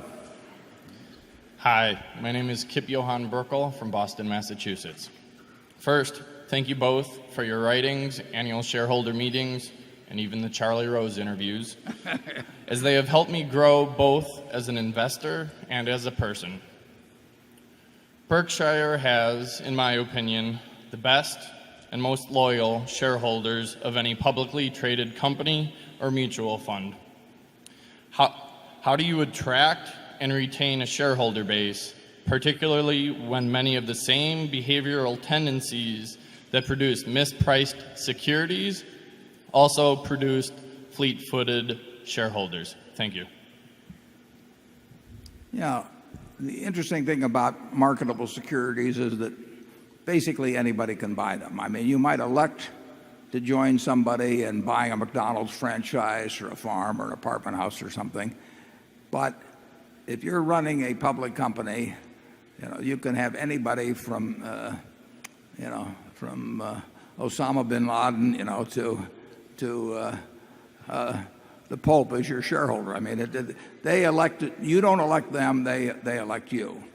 Now, if you want a shareholder body that is going to be in sync with you, it's important that, in my view, it's important that you let them know exactly what sort of institution you plan to run. And we've got the annual reports, we've got television interviews, we've got various ways of conveying to people what kind of a place Berkshire is. And to some that says come in, and to others it says stay out. Phil Fisher wrote a great book on investing back in the very early 1960s. And he described the situation this way. He said, look, you can have a restaurant and it can say French food. And if you have French food inside, you're going to get a satisfied and returning clientele. And you can have another one that says hamburgers. But what you can't do is have hamburgers on the outside on the marquee and deliver French food inside. And so many companies sort of try and promise everything to everybody. Their investor relations department tells them that any shareholder they can get interested, they want. We want people who think the way we do. And we think on balance we won't disappoint them too much. But if we get a bunch of people who think that the earnings next quarter are going to be up 10% for some reason, and that's the reason they own the stock. We're going to have a lot of disappointed people, and our goal in life is not to spend our time associating with people that are going to be disappointed with us. And if it's our fault if we give out the wrong advertisement. So we try to advertise what we are, and then we try to deliver on that. And I do think we have the best group of shareholders in the world, among large publicly traded companies. And I think it's because we've got people that basically look into buying a business, becoming our partners over the years, and they know we'll treat them like partners, and they in turn give us a lot of comfort in having a stable shareholder base and a good feeling about just running the whole place. Charlie? Well, what happened here is, to some extent, an accident. Warren and I started out investing money for our families and friends, and the people who trusted us when we were young and unknown, of course, we developed a strong affection for. And we morphed into controlling public companies from that base. And so we tend to regard our shareholders, including the new ones, as family. And that's not put on. That's the way we regard you. Other people can't do that because they morphed into their situation in a different way. And if you were a CEO and dealt with the average institutional investor who is interested in having his portfolio management look good the next 6 months, you'd find it hard to love your shareholders. They're sort of a hostile force that are putting unreasonable expectations on you. And so I don't think Warren and I deserve such wonderful credit for the fact that we have better relations with our shareholders. We came up in a totally different way. Now, we did have enough sense when we saw that it was such a good thing and so satisfying that we stayed with it. But Warren, we got into this by accident, didn't we? Yeah, we got in by accident, and we also were blessed with the fact that we did not have an investor relations department that wanted us to go out and pump up. But that was on purpose. Yeah. Yeah. I mean, it is. I've seen them in operation at dozens of companies I've been involved in one way or another. I mean, it is really ridiculous. The idea that you go out and try and cater to the expectations of people that are expecting you to do things you can't do by operations, but maybe you can do by accounting for a short period of time. It leads to worse behavior, and in the end, somebody's going to own all your shares. There's no way that shares remain empty, in the shareholder list. So why not get a bunch of people who are going to stick with you who are in sync? And the way they're going to be in sync is if you told them rather accurately what you expect, how you expect to do it, and tell them when you make mistakes, all of that. But we probably shouldn't be as critical of people who came up a different way dealing with a different shareholder face. It's not at all clear that we wouldn't have ended up somewhat the same way if we'd had the same manner of rising. Sure. Yeah. So we'll be give up being critical for the next 5 or 10 minutes, and then we'll go back. Carol? Very short question. Please comment on the implications of our existing and perhaps continuing 0% interest rate. Well, it's very tough for anybody who's got their investment in short-term money. If you're getting 0.1% on some money market fund currently, that if you'd started doing that when Columbus landed and didn't pay any taxes, you'd have almost doubled your money by now. It's really, I mean, people talk about easy money policies, but it isn't so easy on the people that've got the money.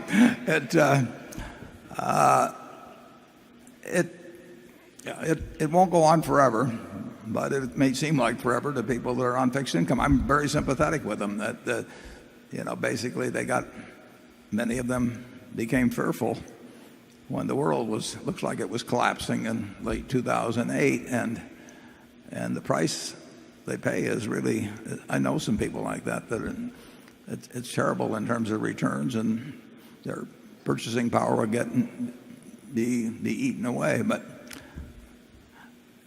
this will end at some point. I don't know how it will end, but I would not like to be chairman of the Fed or Secretary of the Treasury. Nobody's ever asked me, but maybe that's why I say I wouldn't want to do it. But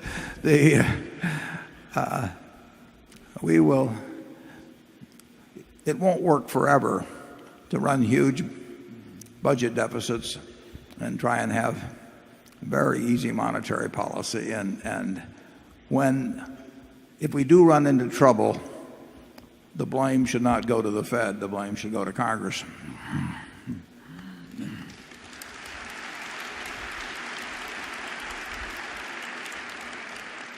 In some sense, the reality of our situation is almost amusingly depressing. Stocks are up because the return from loaning your money out at interest in a safe way is so lousy. And of course, one answer is that can't last, in which case stocks won't be as pronounced a value, relatively speaking. And of course, if it does last, as it has in Japan, we won't like that either, because it will mean we're mired in some horrible stagnation. This is a very cheery message. The pressure that is exerted by extremely low interest rates, short-term rates, on the value of everything else it's hard to overestimate that. I mean, the reason people have their money out at 0.1% is that they're afraid of everything else. But as their being afraid of everything else abates, as it has over the last couple of years, the pressure to push stock prices up, push real estate prices back up, it's enormous.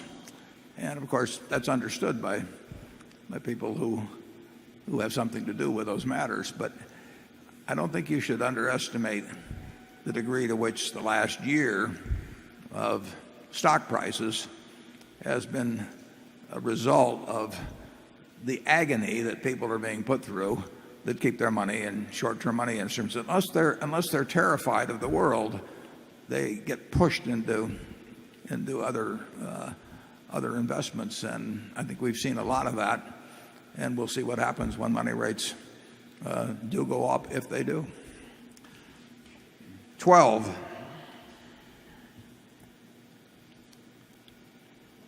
Hello, my name is Jeff Colbett, and I'm from Olathe, Kansas. I got started in investing in 1999, right before the big tech bubble. And unfortunately, I learned buy and hold and don't fret about market price fluctuations before I learned the importance of valuing a business and applying a margin of safety. So, as Charlie said, I got my feet wet with huge failure right away. Join the club. Thank you. I don't feel so bad now. So that leads to my question. It seems like to me, I've read all the Berkshire reports and all the reading I can do about you two, and I thank you for these wonderful meetings. But it seems like it boils down to some simple things: valuing a business and applying a margin of safety. So my question is, what do you recommend for an approach to getting better and better at valuing companies? Well, it's a very, very good question. And in my own case, I started out without knowing anything about valuing companies. And Ben Graham taught me a way to value a certain type of company that would prove successful, except the universe of those companies dried up. But nevertheless, it was almost a guarantee against failure, but it was not a guarantee that these things would continue to be available. Charlie taught me a lot about the value of a durable competitive advantage and a really first-class business. But over time, I've learned more about various types of businesses, but you'd be amazed how many businesses I don't feel that I understand well. The biggest thing is not how big your circle of competence is, but knowing where the perimeter is. If you don't have to be an expert on 90% of the businesses, or 80%, or 70, or 50, but you do have to know something about the ones that you actually put your money into. And if that's a very small part of the universe, that still is not a killer. And I think if you think about what you would pay for a McDonald's stand, what you think you would pay for, think about the businesses in your own hometown of Salafi. Which would you like to buy into? Which do you think you could understand their economics? Which do you think will be around 10 or 20 years from now? Which do you think it would be very tough to compete with? Just keep asking yourself questions about businesses. Talk with other people about them. You will extend your knowledge over time. And always remember that margin of safety. And I think you basically have the right attitude because you recognize your limitations, and that's enormously important in this business. You will find things to do. 6 or 7 years ago, maybe not that long, 6 or 7 years ago, when I was looking at Korean stocks, for example, I never had any idea that Korean stocks would be something that I would be buying. But I looked over there, and I could see that there were a number of businesses that met the margin of safety test. And there I diversified because I didn't know that much about any specific one. But I knew that a package of 20 was going to work out very well, even if a crook might run one of them and a couple of might run into competition I didn't anticipate because they were so cheap. And that was sort of the old Graham approach. You will find opportunities from time to time, and the beauty of it is you don't have to find very many of them. Charlie? Well, obviously, if you want to get good at something which is competitive, you have to think about it a lot and learn a lot and practice doing it a lot. And the way the world is constructed in this field, you have to keep learning because the world keeps changing and your competitors keep learning. So you just have to get up each morning and try and go to bed that night a little wiser than you were when you got up. And if you keep doing that for a long time and accumulate some experience, good and bad, as you try and master what you're trying to do, people who do that almost never fail utterly. They may have a bad period when luck goes against them or something, but very few people have ever failed with that. If you have the right temperament, you may rise slowly, but you're sure to rise. Charlie, did you take any business courses in school? None. I took accounting. And when did you start valuing businesses, and how'd you go about it?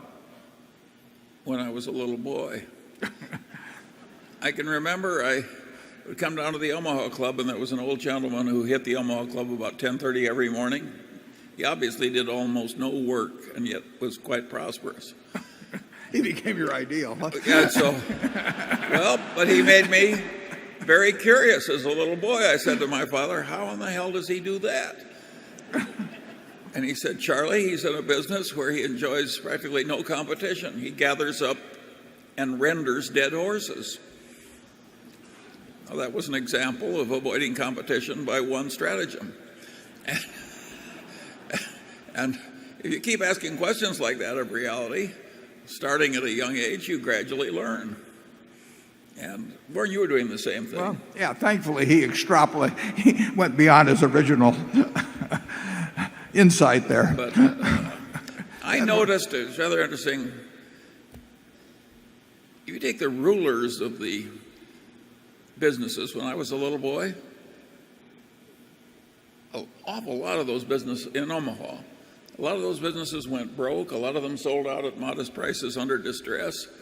And some of the people who rose, like Kiewit from small beginnings, nobody thought of as the great glories of that early time. And I think that's kind of the way life is. It's hard to get anywhere near the top, and it's hard to hold any position once you've attained it. But I think you could predict that Kiewit was likely to win. They cared more about doing it right. They cared more about avoiding trouble. They put more discipline on themselves. Well, if you knew the individual well, you would have bet, right? What? If you knew the individual, Pete himself. I would not have bet on any of the people I knew who were already wealthy, but I would have bet on Pete Kiewit. His sister taught me math, and no, half Dutch, half German. This is a tough culture, and you've just heard it, folks. Half Dutch, half German. Well, but go out looking for him. Well, the man that's recommending this is named Munger. Anyway, no, I don't think it's that. But I was just automatically doing that. What was working? What was failing? Why was it working? Why was it failing? If you have that temperament, you are gradually going to learn. And if you don't have that temperament, I can't help you. If you'd followed Pete Kiewit around for 10 years, you never would have seen him do anything dumb, right? Oh, yeah. And so it's avoiding the dumb thing. You really don't have to be brilliant, but you have to avoid just the, sort of what almost seem the obvious mistakes. But I would say that you're on the right track back there in terms of having the basic fundamentals, knowing your limitations, but still seeking to learn more about various kinds of businesses. Charlie, I think when he practiced law, any client that came in, Charlie was thinking about that business as if he owned the place. And he probably generally felt he knew more about the place than the guy that actually owned it, who was his client, who was the client. But I remember talking to him 50 years ago, and he would start talking about Caterpillar dealerships in Bakersfield or something of the sort. He was incapable of looking at a business without thinking about the fundamental economics of it. How'd that guy do with the Caterpillar? Well, he sold it for a perfectly ridiculous price to a dumb oil company. It wasn't worth half what he got for it. Yeah. But they had a concept and a strategy. They had a concept and a strategy, and no doubt they had consultants.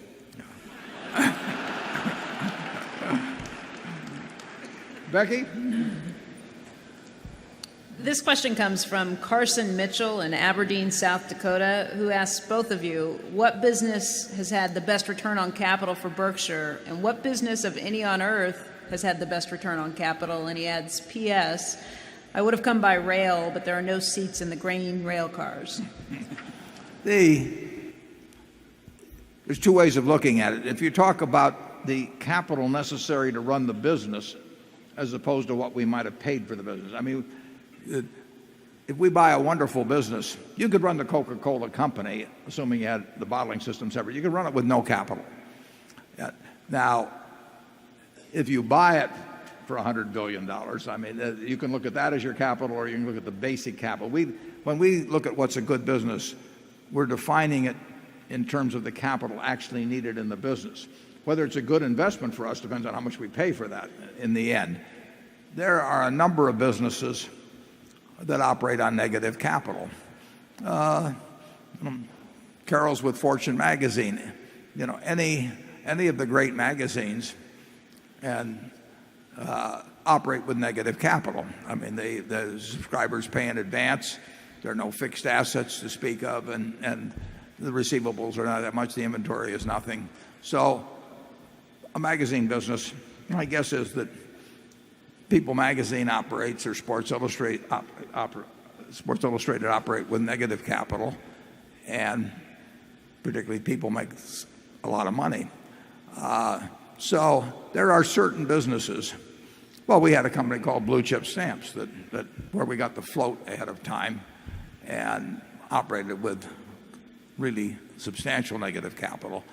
But there are a lot of great businesses that need very, very little capital.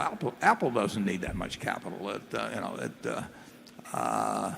The best ones, of course, are the ones that get very large while needing no capital. See's is a wonderful business, needs very little capital, but we can't get people eating 10 pounds of boxed chocolates every day. Except here.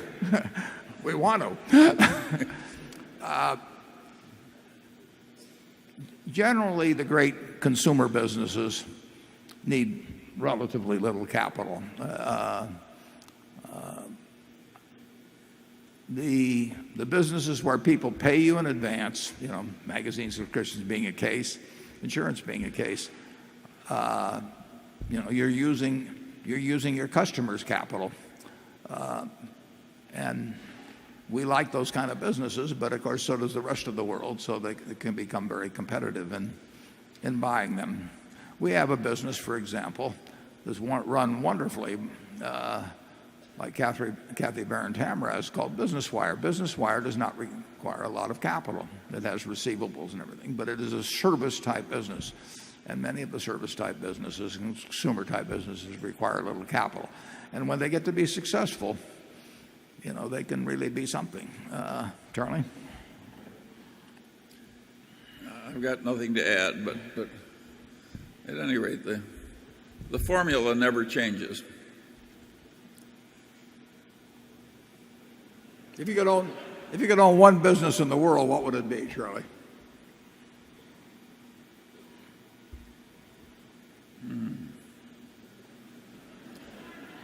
I hope I already own it myself. You and I got in trouble by addressing such a subject many decades That's ago. right. And I don't think I'll come back to it. Okay. Number 13. If you name some business that has incredible pricing power, you're talking about a business that's a monopoly or a near monopoly. Sure. And I don't think it's very smart for us to sit up here naming as our most admired business as something that other people regard as a monopoly. Okay. We'll move right along. Let's see. Have we done number 13? No. No, I don't think so. That's in the other room again. Anybody there? Yes, Mr. Buffett, Mr. Munger, greetings from the breakout room. My name is Glenn Tung from New York. I would like to thank you both for your exemplary stewardship through the economic crisis. We are all wealthier in several ways as a result of your efforts. I'd like to ask about Berkshire's growth, specifically your acquisition outlook and appetite. Has the phone been ringing? The phone doesn't ring very often at Berkshire. That's partly because, we set out our criteria in the annual report for what we're looking for, and we're now looking for larger and larger things. So when we start saying that we want to buy businesses that earn 75 or 100 million at a minimum before tax, that weeds out a lot of phone calls. And I would say that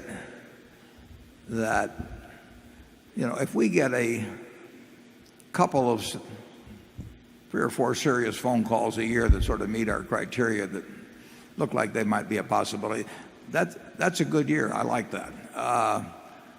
I don't think there's been any major change in the frequency that something comes along that might interest us. The answer is, in terms of being interested, we're as interested as ever. I mean,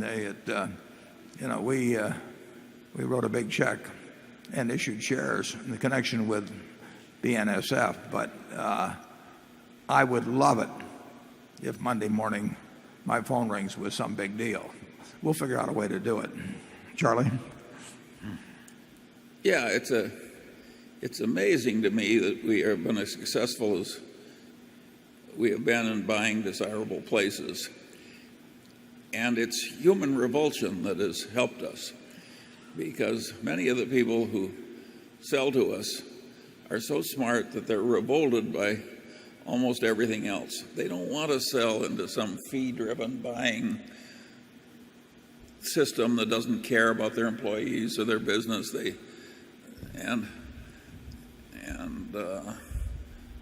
finally decide they want to join this one. They don't want to join the alternatives. And of course, that's marvelous for us.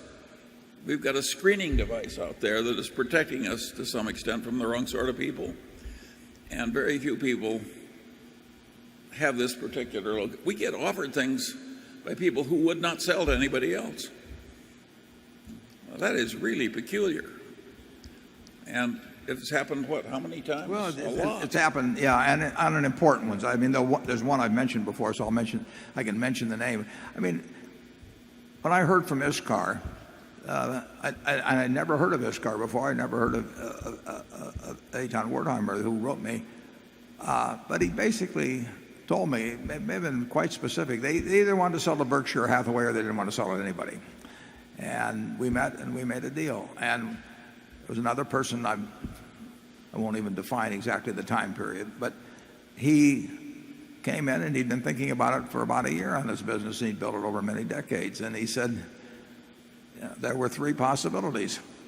One was to sell it to a competitor, and he said they would have ideas immediately about all the people they could take out of his place and move the headquarters and everything, and they would dismantle something that he'd spent 30 years or so building.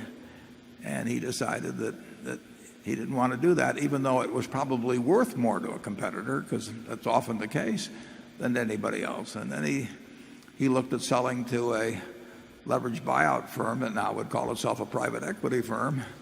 And he decided he did not want his place being basically a piece of meat that would be resold in not that many years. He really wanted to find a permanent home. So he said, when I come to you, I don't come to you because you're so damned attractive. He said, you're the only guy left. And we bought the business. That happens from time to time, and it's accidental. It's when something happens in someone's life that they decide they really want to assure a permanent home. It may be because a family isn't getting along. It may be, a half a dozen reasons. Maybe somebody wants to monetize it because they want to give away a lot of money.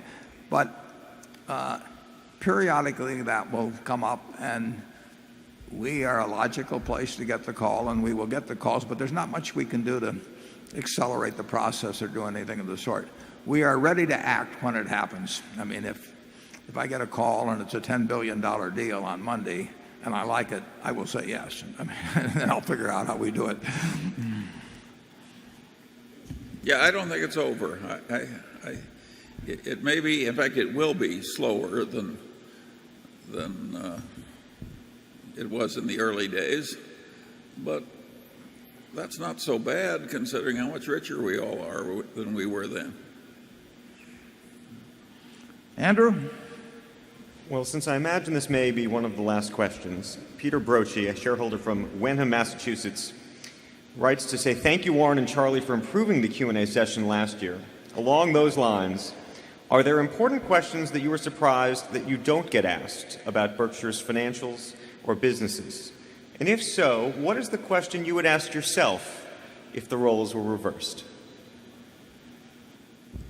Well, Andrew, first of all, I will say we got a lot of compliments on changing the format. I mean, it worked, and that's why we're continuing it. So it's worked very well. And that applause is for you, not for me, and you deserve it. It really has improved the quality of the questions in terms of having a Berkshire related and having a system of weeding them out without us being the ones that do the weeding out. Now, I've given Charlie time to think of what the answer to that question is going to be, so I'm going to turn it over to him. Well, I don't have a lot of comment about things that should be done differently at Berkshire. I think it is quite interesting that we got into BYD because BYD is surfing along on the developing edge of new technology, and that is not, we have always bragged about avoiding that. Isn't that a fair statement? That's fair. And yet here we are. I think it's because we've shown some capability for learning, and I think the BYD investment is going to work out very well, and I think it'll work out very well in a way that gives great pleasure to all of us shareholders, because I think they're going to help solve some significant problems of the world. And that place is, I spoke with pride of Kiewit. They tried harder. They were more self-disciplined. That's the way I feel about BYD. And it's a pleasure to associate with such people. And in my life, those are the people with whom I've achieved the most.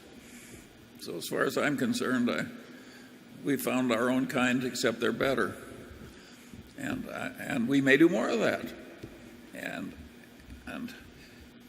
we wouldn't have felt confident enough to go into venture capital typically with just a bright young man with an idea, no matter how brilliant. Not me. No, I wouldn't either. But BYD had won its spurs in life by the time we found it. They had accomplished things that struck me as almost impossible to do, and yet they'd done them. And so I don't think that's the last unusual thing that Berkshire will do, and the last one that'll work. And I think the Burlington Northern acquisition, when we did it, we knew it would be better for their shareholders than it was for ours, because after all, they were getting into Berkshire. But we also thought it was good for our shareholders. And why should we care that it was better for theirs if it was satisfactory for us? And I think that will happen again, too. That's our kind of a culture, Middle Western, and constantly improving the place. And with Mid-American and Burlington, we're getting a fair amount of engineering into Berkshire, which, of course, I like. And so yeah, I hope you people are comfortable with the way things are going, because I think they'll keep going in the same direction. Yeah,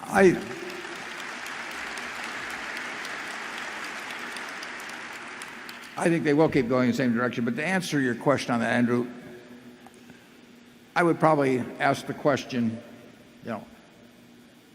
can you keep using all of the capital you generate effectively, for a very long time? And the answer, I think, to that is that even we will see more things and we will do some more of this.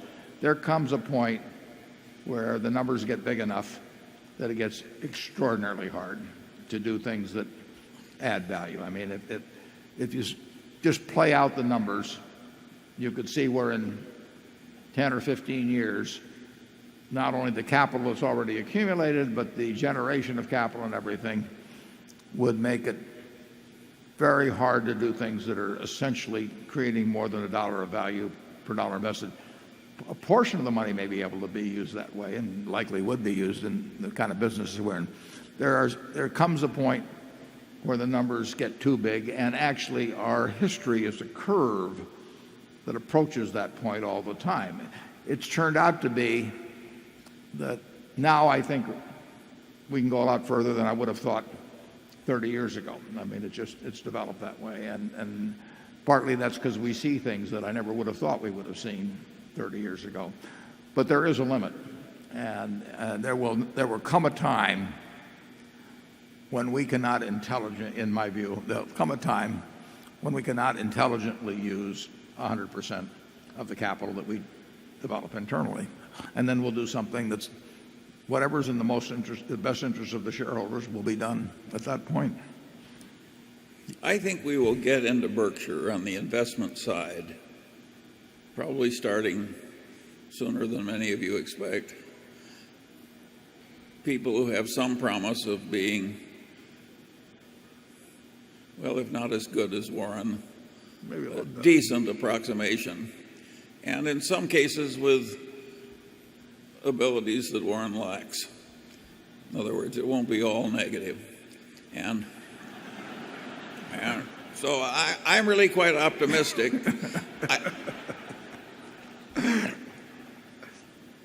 I can see the reason I think we will succeed at that is Warren never looks twice at anybody who isn't a little eccentric, which of course is what you're looking at when you look up here. Living proof, yeah. Yeah. Well, I think we better move on to section one. Hello, my name is Joseph Mazzella from Jim Thorpe, PA. I wanted to first thank Mr. Munger and Mr. Buffett, as well as the board of directors, for this meeting, as well as the whole shareholder weekend. I've had a great time so far. Terrific. Thank you. With that, I wanted to share. Aristotle, when asked how to define wealth, answered simply this: it is he who spends less than he earns. What advice could you give a young entrepreneur as myself on how to go about defining and both building wealth within their own business, as I hope to build a business that one day you'd be interested in acquiring? I predict you're going to build one. You know, it may not quite get to the size that we're a moving target as well. But if you start off with that principle you just enunciated, there are probably some other similar principles that you'll have that we would also agree with. There's nothing like following your passion. I mean, I love what I do, obviously, and I've loved it the whole time I've done it. Charlie is the same way.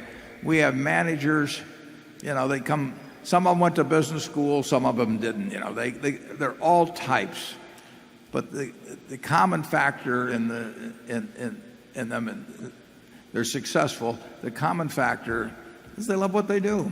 You know, and you've got to find that in life. And some people are very lucky in finding it very early. I was dumb luck that my father happened to be in the securities business. So when I would go to his office, there were a lot of books to read, and I got entranced with that. But you know, if he'd been in some other occupation, I think I would have read those books eventually, but it would have been a lot later. So if you find something that turns you on, my guess is you're going to do very well in it. And the beauty of it is, in a sense, there's not that much competition. I mean, there are not a lot of people out there that are going to be running faster than you in the race that you elect to get into. And if you haven't found it yet, you may well have found it, but if you haven't found it yet, you know, you've got to keep looking. And we've got 70 plus managers. You know, some of them didn't. We had one guy that didn't go to high school even, didn't he, Charlie and Rosner? Oh, yeah. He quit in fourth grade, I think. Well, Mrs. B never went to school a day in her life, you know. And when you go out to the Furniture Mart, I hope you go out this evening. We expect to set a record today in sales.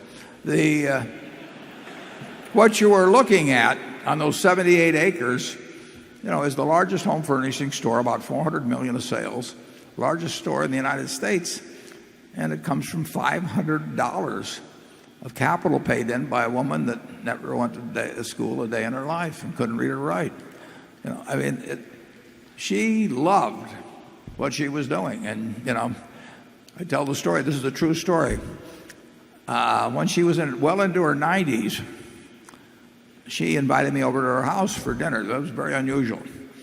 At a very nice house, 6 or 7 blocks away from the store.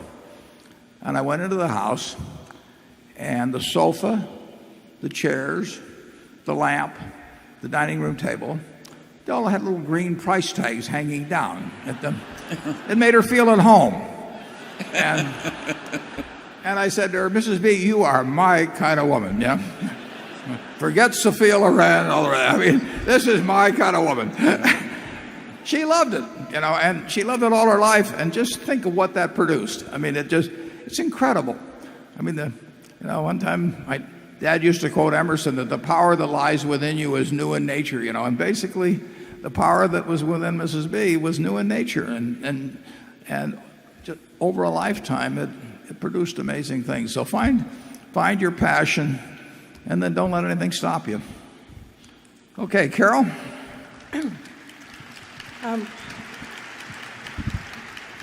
Well, this is a deeply philosophical question. Many things that the man did not want his name announced. Many things that you and Charlie do and preach are opposite to those of what people practice and expect. For example, you do not change the management of the acquired company. You applaud long-standing employees while others always look for fresh blood and try to fire people as they grow old. You probably do not encourage retirement while many companies do. You do not give large compensation to directors or compensate them using stock options. You do not seem to hire many MBAs. You don't invest in high tech. but your company has grown very fast. You do not provide earnings guidelines. You do not live near New York. You do not like sushi. That's the key. I wonder what is the fundamental reason for all of these things. In other words, there appears to be a central philosophy here that I am missing. I can understand these as isolated principles, but where is the beef? Scientists and philosophers look for a unifying theory when possible. What is yours? Is it Buddhism or paganism or something else? Yes, I am looking for your fundamental or unified theory of management and life, or fundamental guiding principles. In 10 words or less. Let me try that one more. Good. It's pragmatism.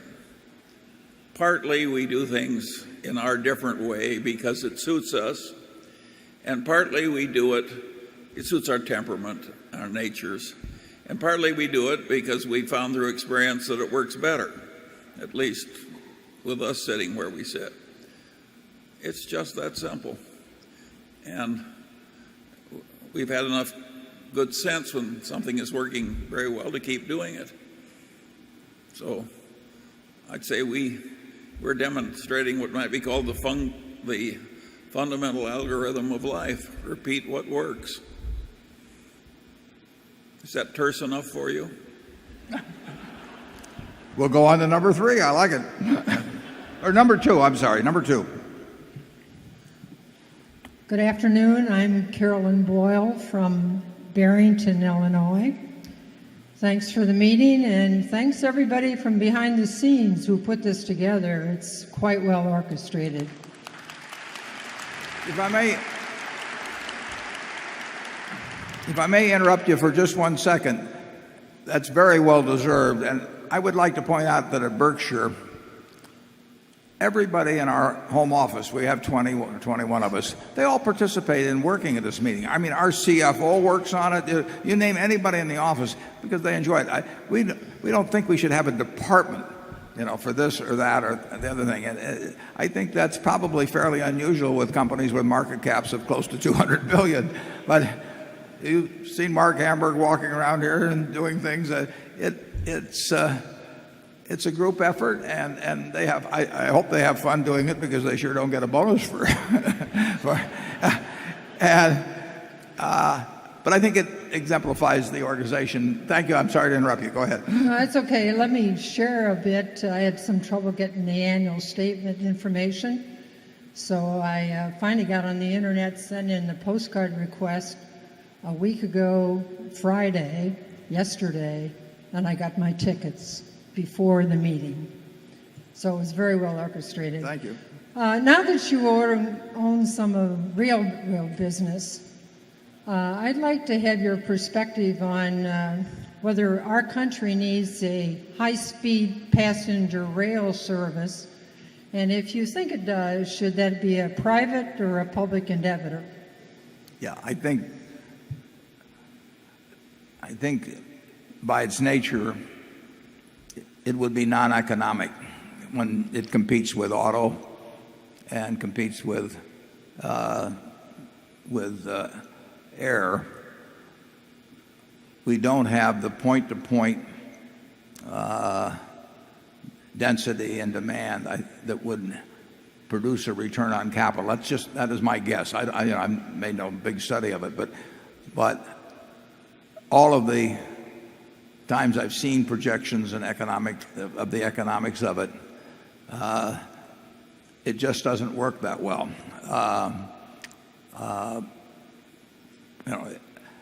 So it will be, if it gets done, unless it's heavily subsidized in some way, which means it's public anyway, I don't think it'll happen under private. It won't meet the test of private economics. Charlie, they've got a big proposal in California on this. What do you know about the economics of that? Well, I know very little, but I'm at least as dubious as you are. The cost of putting in a high-speed rail system in a place that's already densely populated is awesomely large, and of course your you're competing with a system that people prefer. They're talking about an Omaha. I'm very skeptical about sticking high-speed rails. I think it's great in Japan and China. They have a different calculus. Yeah, Japan. But it the worked. idea of putting high-speed rail into Los Angeles just looks to me like a bottomless pit of cost and trouble, and just think of how difficult that would be. If it's going to be high speed, it can't stop very often, by definition, and it can't go off into spurs and all of these kind of things. So it really gets to point operation, and the cost gets staggering. There's a talk in Omaha about a trolley system, and they're talking about a couple $100 million or something like that from the federal government, and the projections of actual revenue are, as I remember, are something like $400,000, and that's before operating costs. So the math, you put $200 million into something to move people a few miles in Omaha, and most of the people are going to want to ride their cars, and to have it be efficient, it has to be point to point pretty much for them. If you start living 6 blocks one way or 8 blocks another way, you say, nuts, I'll take the car.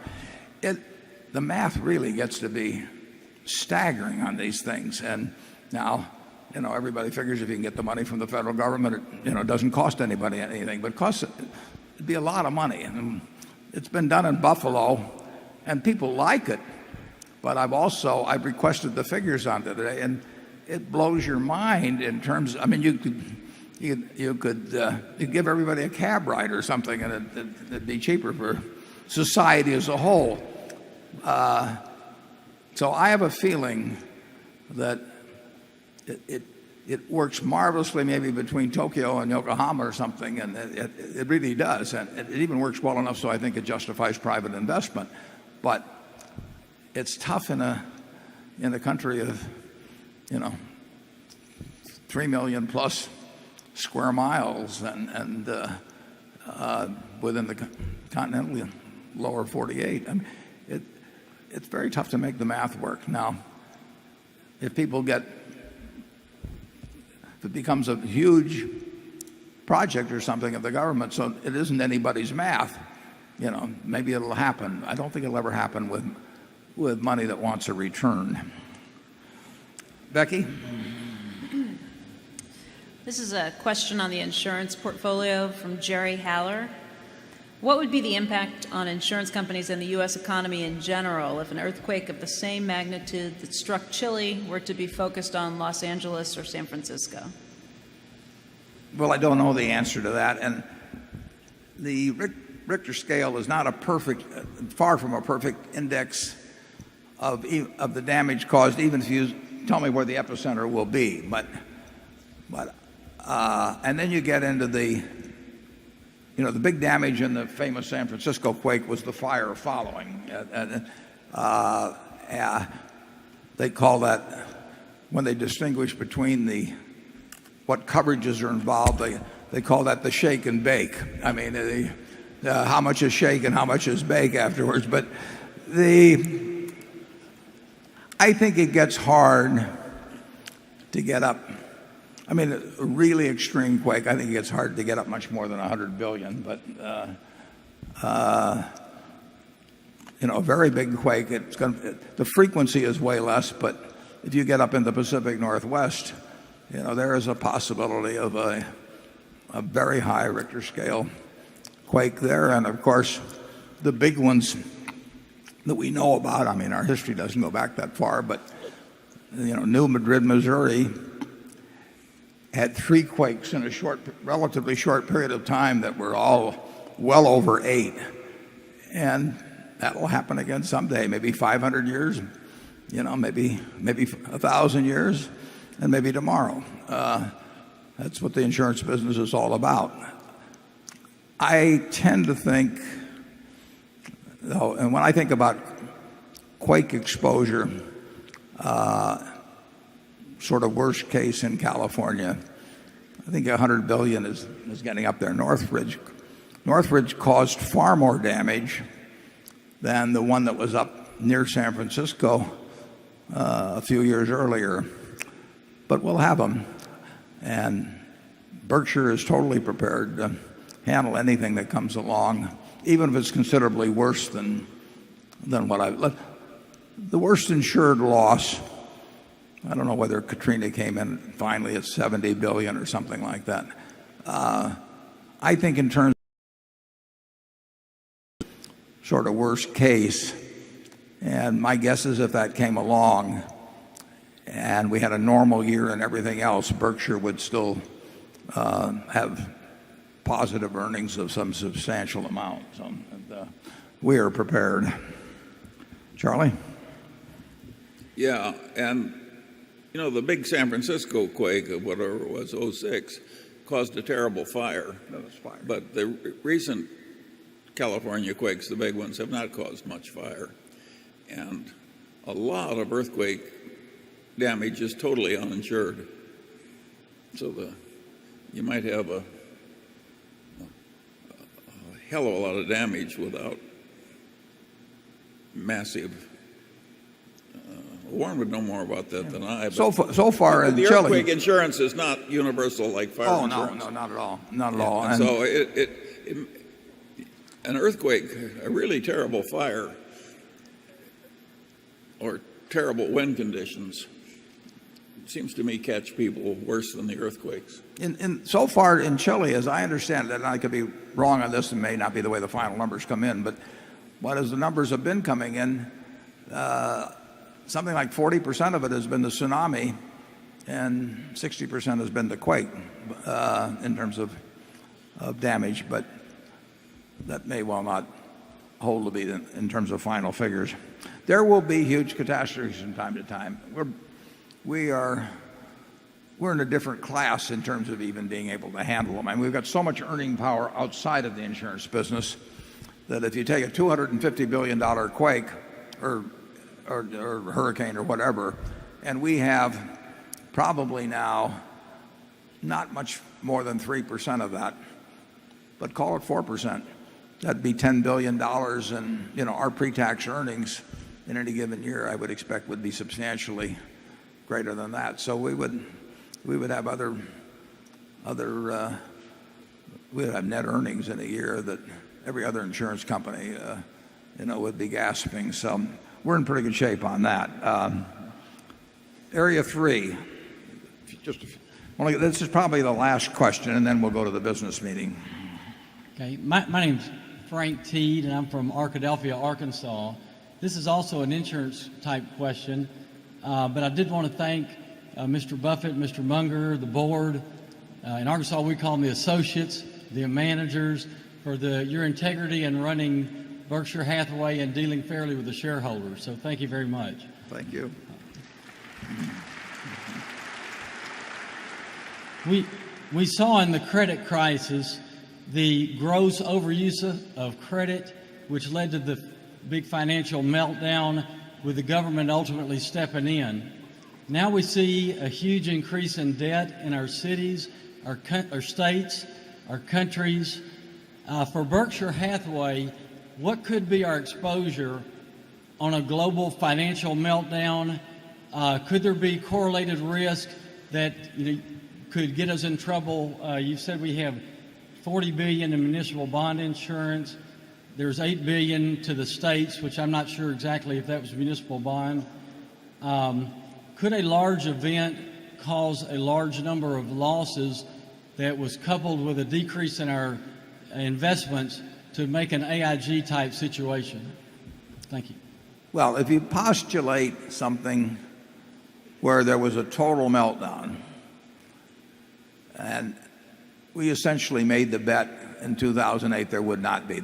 It would be unnecessary, but we came close in 2008, and I decided that the government could solve the panic that existed, and finally that they would. There wasn't any question in my mind they could. The question is, would they get so muddled up? Would decision making get paralyzed? Would rivalries break out? Would Congress grandstand? All of those sort of things. And I thought there'd be some of that, but I thought in the end we would do the right thing, which was go all in, which we did. And that would happen again. So if you talk about some massive nuclear, chemical, or biological attack that really does in a very significant proportion of the population or something, who knows what would happen. But I would say this, that I think Berkshire can withstand anything that any corporation. It won't be our insurance business that causes a problem if something extraordinary happens. And I don't anticipate that, but at all. But there could be a situation where the world becomes paralyzed. But I think that having gone through 2008, I think that our government probably better understands the necessity of taking massive action at a time like that, doing whatever is necessary. When they guaranteed money market funds, when they guaranteed commercial paper, when they were things like that, they were sort of unprecedented, and they did them very quickly. They do it again, in my view. That there is no reason the plants of the country don't disappear, the land doesn't become less fertile, people don't become less innovative. Things will work unless somehow the gears get all entirely messed up, and I don't see that happening. And Berkshire, from any insurance catastrophe, and you're right that things correlate on the downside. When things are bad in one area, they really do spread to another. But we are built, I think, to withstand anything that other than a total sort of wipeout of the world, John. That isn't going to happen. Charlie? I'm not worried about it.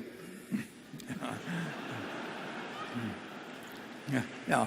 Huge amounts of debt are not going to do us in. That's one thing I can guarantee you. I can't tell you about comets hitting us or something of that sort, but I don't care how silly governments get in terms of finance or corporations get or anything of that sort. That will not harm Berkshire. I want to thank you all for coming. Charlie and I really appreciate it. And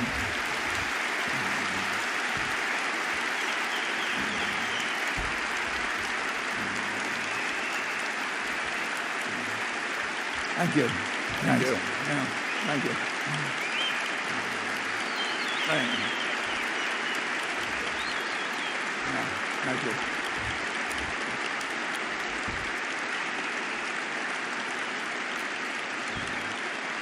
I appreciate it. We appreciate that. I'm sure the panel does. Now we'll break for about 5 minutes.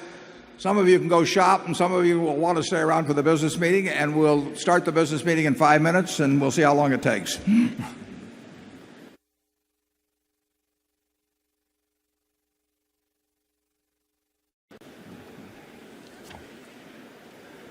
Okay, I've already introduced the Berkshire Hathaway directors. Also with us today are partners in the firm of Deloitte & Touche, our auditors. They are available to respond to appropriate questions you might have concerning their firm's audit of the accounts of Berkshire. Mr. Forrest Creditor is Secretary of Berkshire. He will make a written record of proceedings.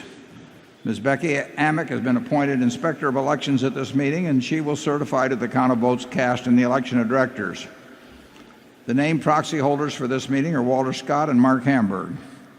Does the Secretary have a report of the number of Berkshire shares outstanding, entitled to vote, and represented at the meeting? Yes, I do.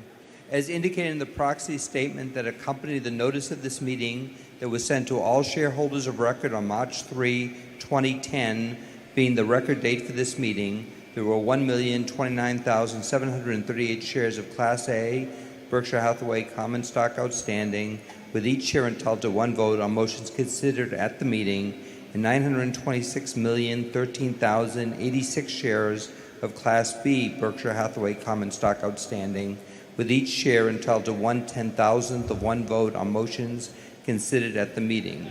Of that number, 705,611 Class A shares and 566,627,821 Class B shares are represented at this meeting by proxies returned through Thursday evening, April 29th. Thank you. That number represents a quorum, and we will therefore directly proceed with the meeting. First order of business will be a reading of the minutes of the last meeting of shareholders. I recognize Mr. Walter Scott, who will place a motion before the meeting. I move that the reading of the minutes of the last annual meeting of the shareholders and the special meeting shareholders be dispensed with and the minutes be approved. Do I hear a second? I second the motion. The motion has been moved and seconded. Are there any comments or questions? We will vote on this motion by voice vote. All of those in favor say aye. Opposed? The motion's carried. Second item of business is to elect directors. If a shareholder is present who wishes to withdraw a proxy previously sent in and vote in person on the election of directors, he or she may do so. Also, if any shareholder that is present has not turned in a proxy and desires a ballot in order to vote in person, you may do so. If you wish to do this, please identify yourself to meeting officials in the aisles who will furnish a ballot to you. With those persons desiring ballots, please identify themselves so that we may distribute them. I now recognize Mr. Walter Scott to place a motion before the meeting with respect to the election of directors. I move that Warren Buffett, Charles Munger, Howard Buffett, Stephen Burke, Susan Decker, William Gates, David Gottesman, Charlotte Guyman, Donald Keogh, Thomas Murphy, Ron Olson, and Walter Scott be elected as directors. Is there a second? I second the motion.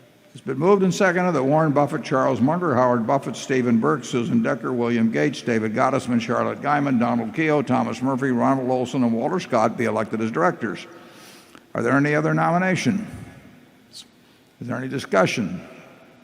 Nominations are ready to be voted upon. If there are any shareholders voting in person, they should now mark their ballots on the election of directors and allow the ballots to be delivered to the Inspector of Elections. Ms. Amick, when you're ready, you may give your report. Report is ready. The ballot of the proxy holders in response to proxies that were received through last Thursday evening cast not less than 756,041 votes for each nominee. That number far exceeds a majority of the number of the total votes related to all Class A and Class B shares outstanding. The certification required by Delaware law of the precise count of the votes, including the additional votes to be cast by the proxy holders in response to proxies delivered at this meeting, as well as any cast in person at this meeting, will be given to the Secretary to be placed with the minutes of this meeting. Thank you, Ms. Amick. Warren Buffett, Charles Munger, Howard Buffett, Stephen Burke, Susan Decker, William Gates, David Gottesman, Charlotte Guyman, Donald Keogh, Thomas Murphy, Ronald Olson, and Walter Scott have been elected as directors. Does anyone have any further business to come before this meeting before we adjourn? If not, I recognize Mr. Scott to place a motion before the meeting. I move this meeting be adjourned. Second? I second the motion. The motion to adjourn has been made and seconded. We will vote by voice. Is there any discussion? If not, all in favor say aye. All opposed say no. The meeting's adjourned. Thank you all for coming.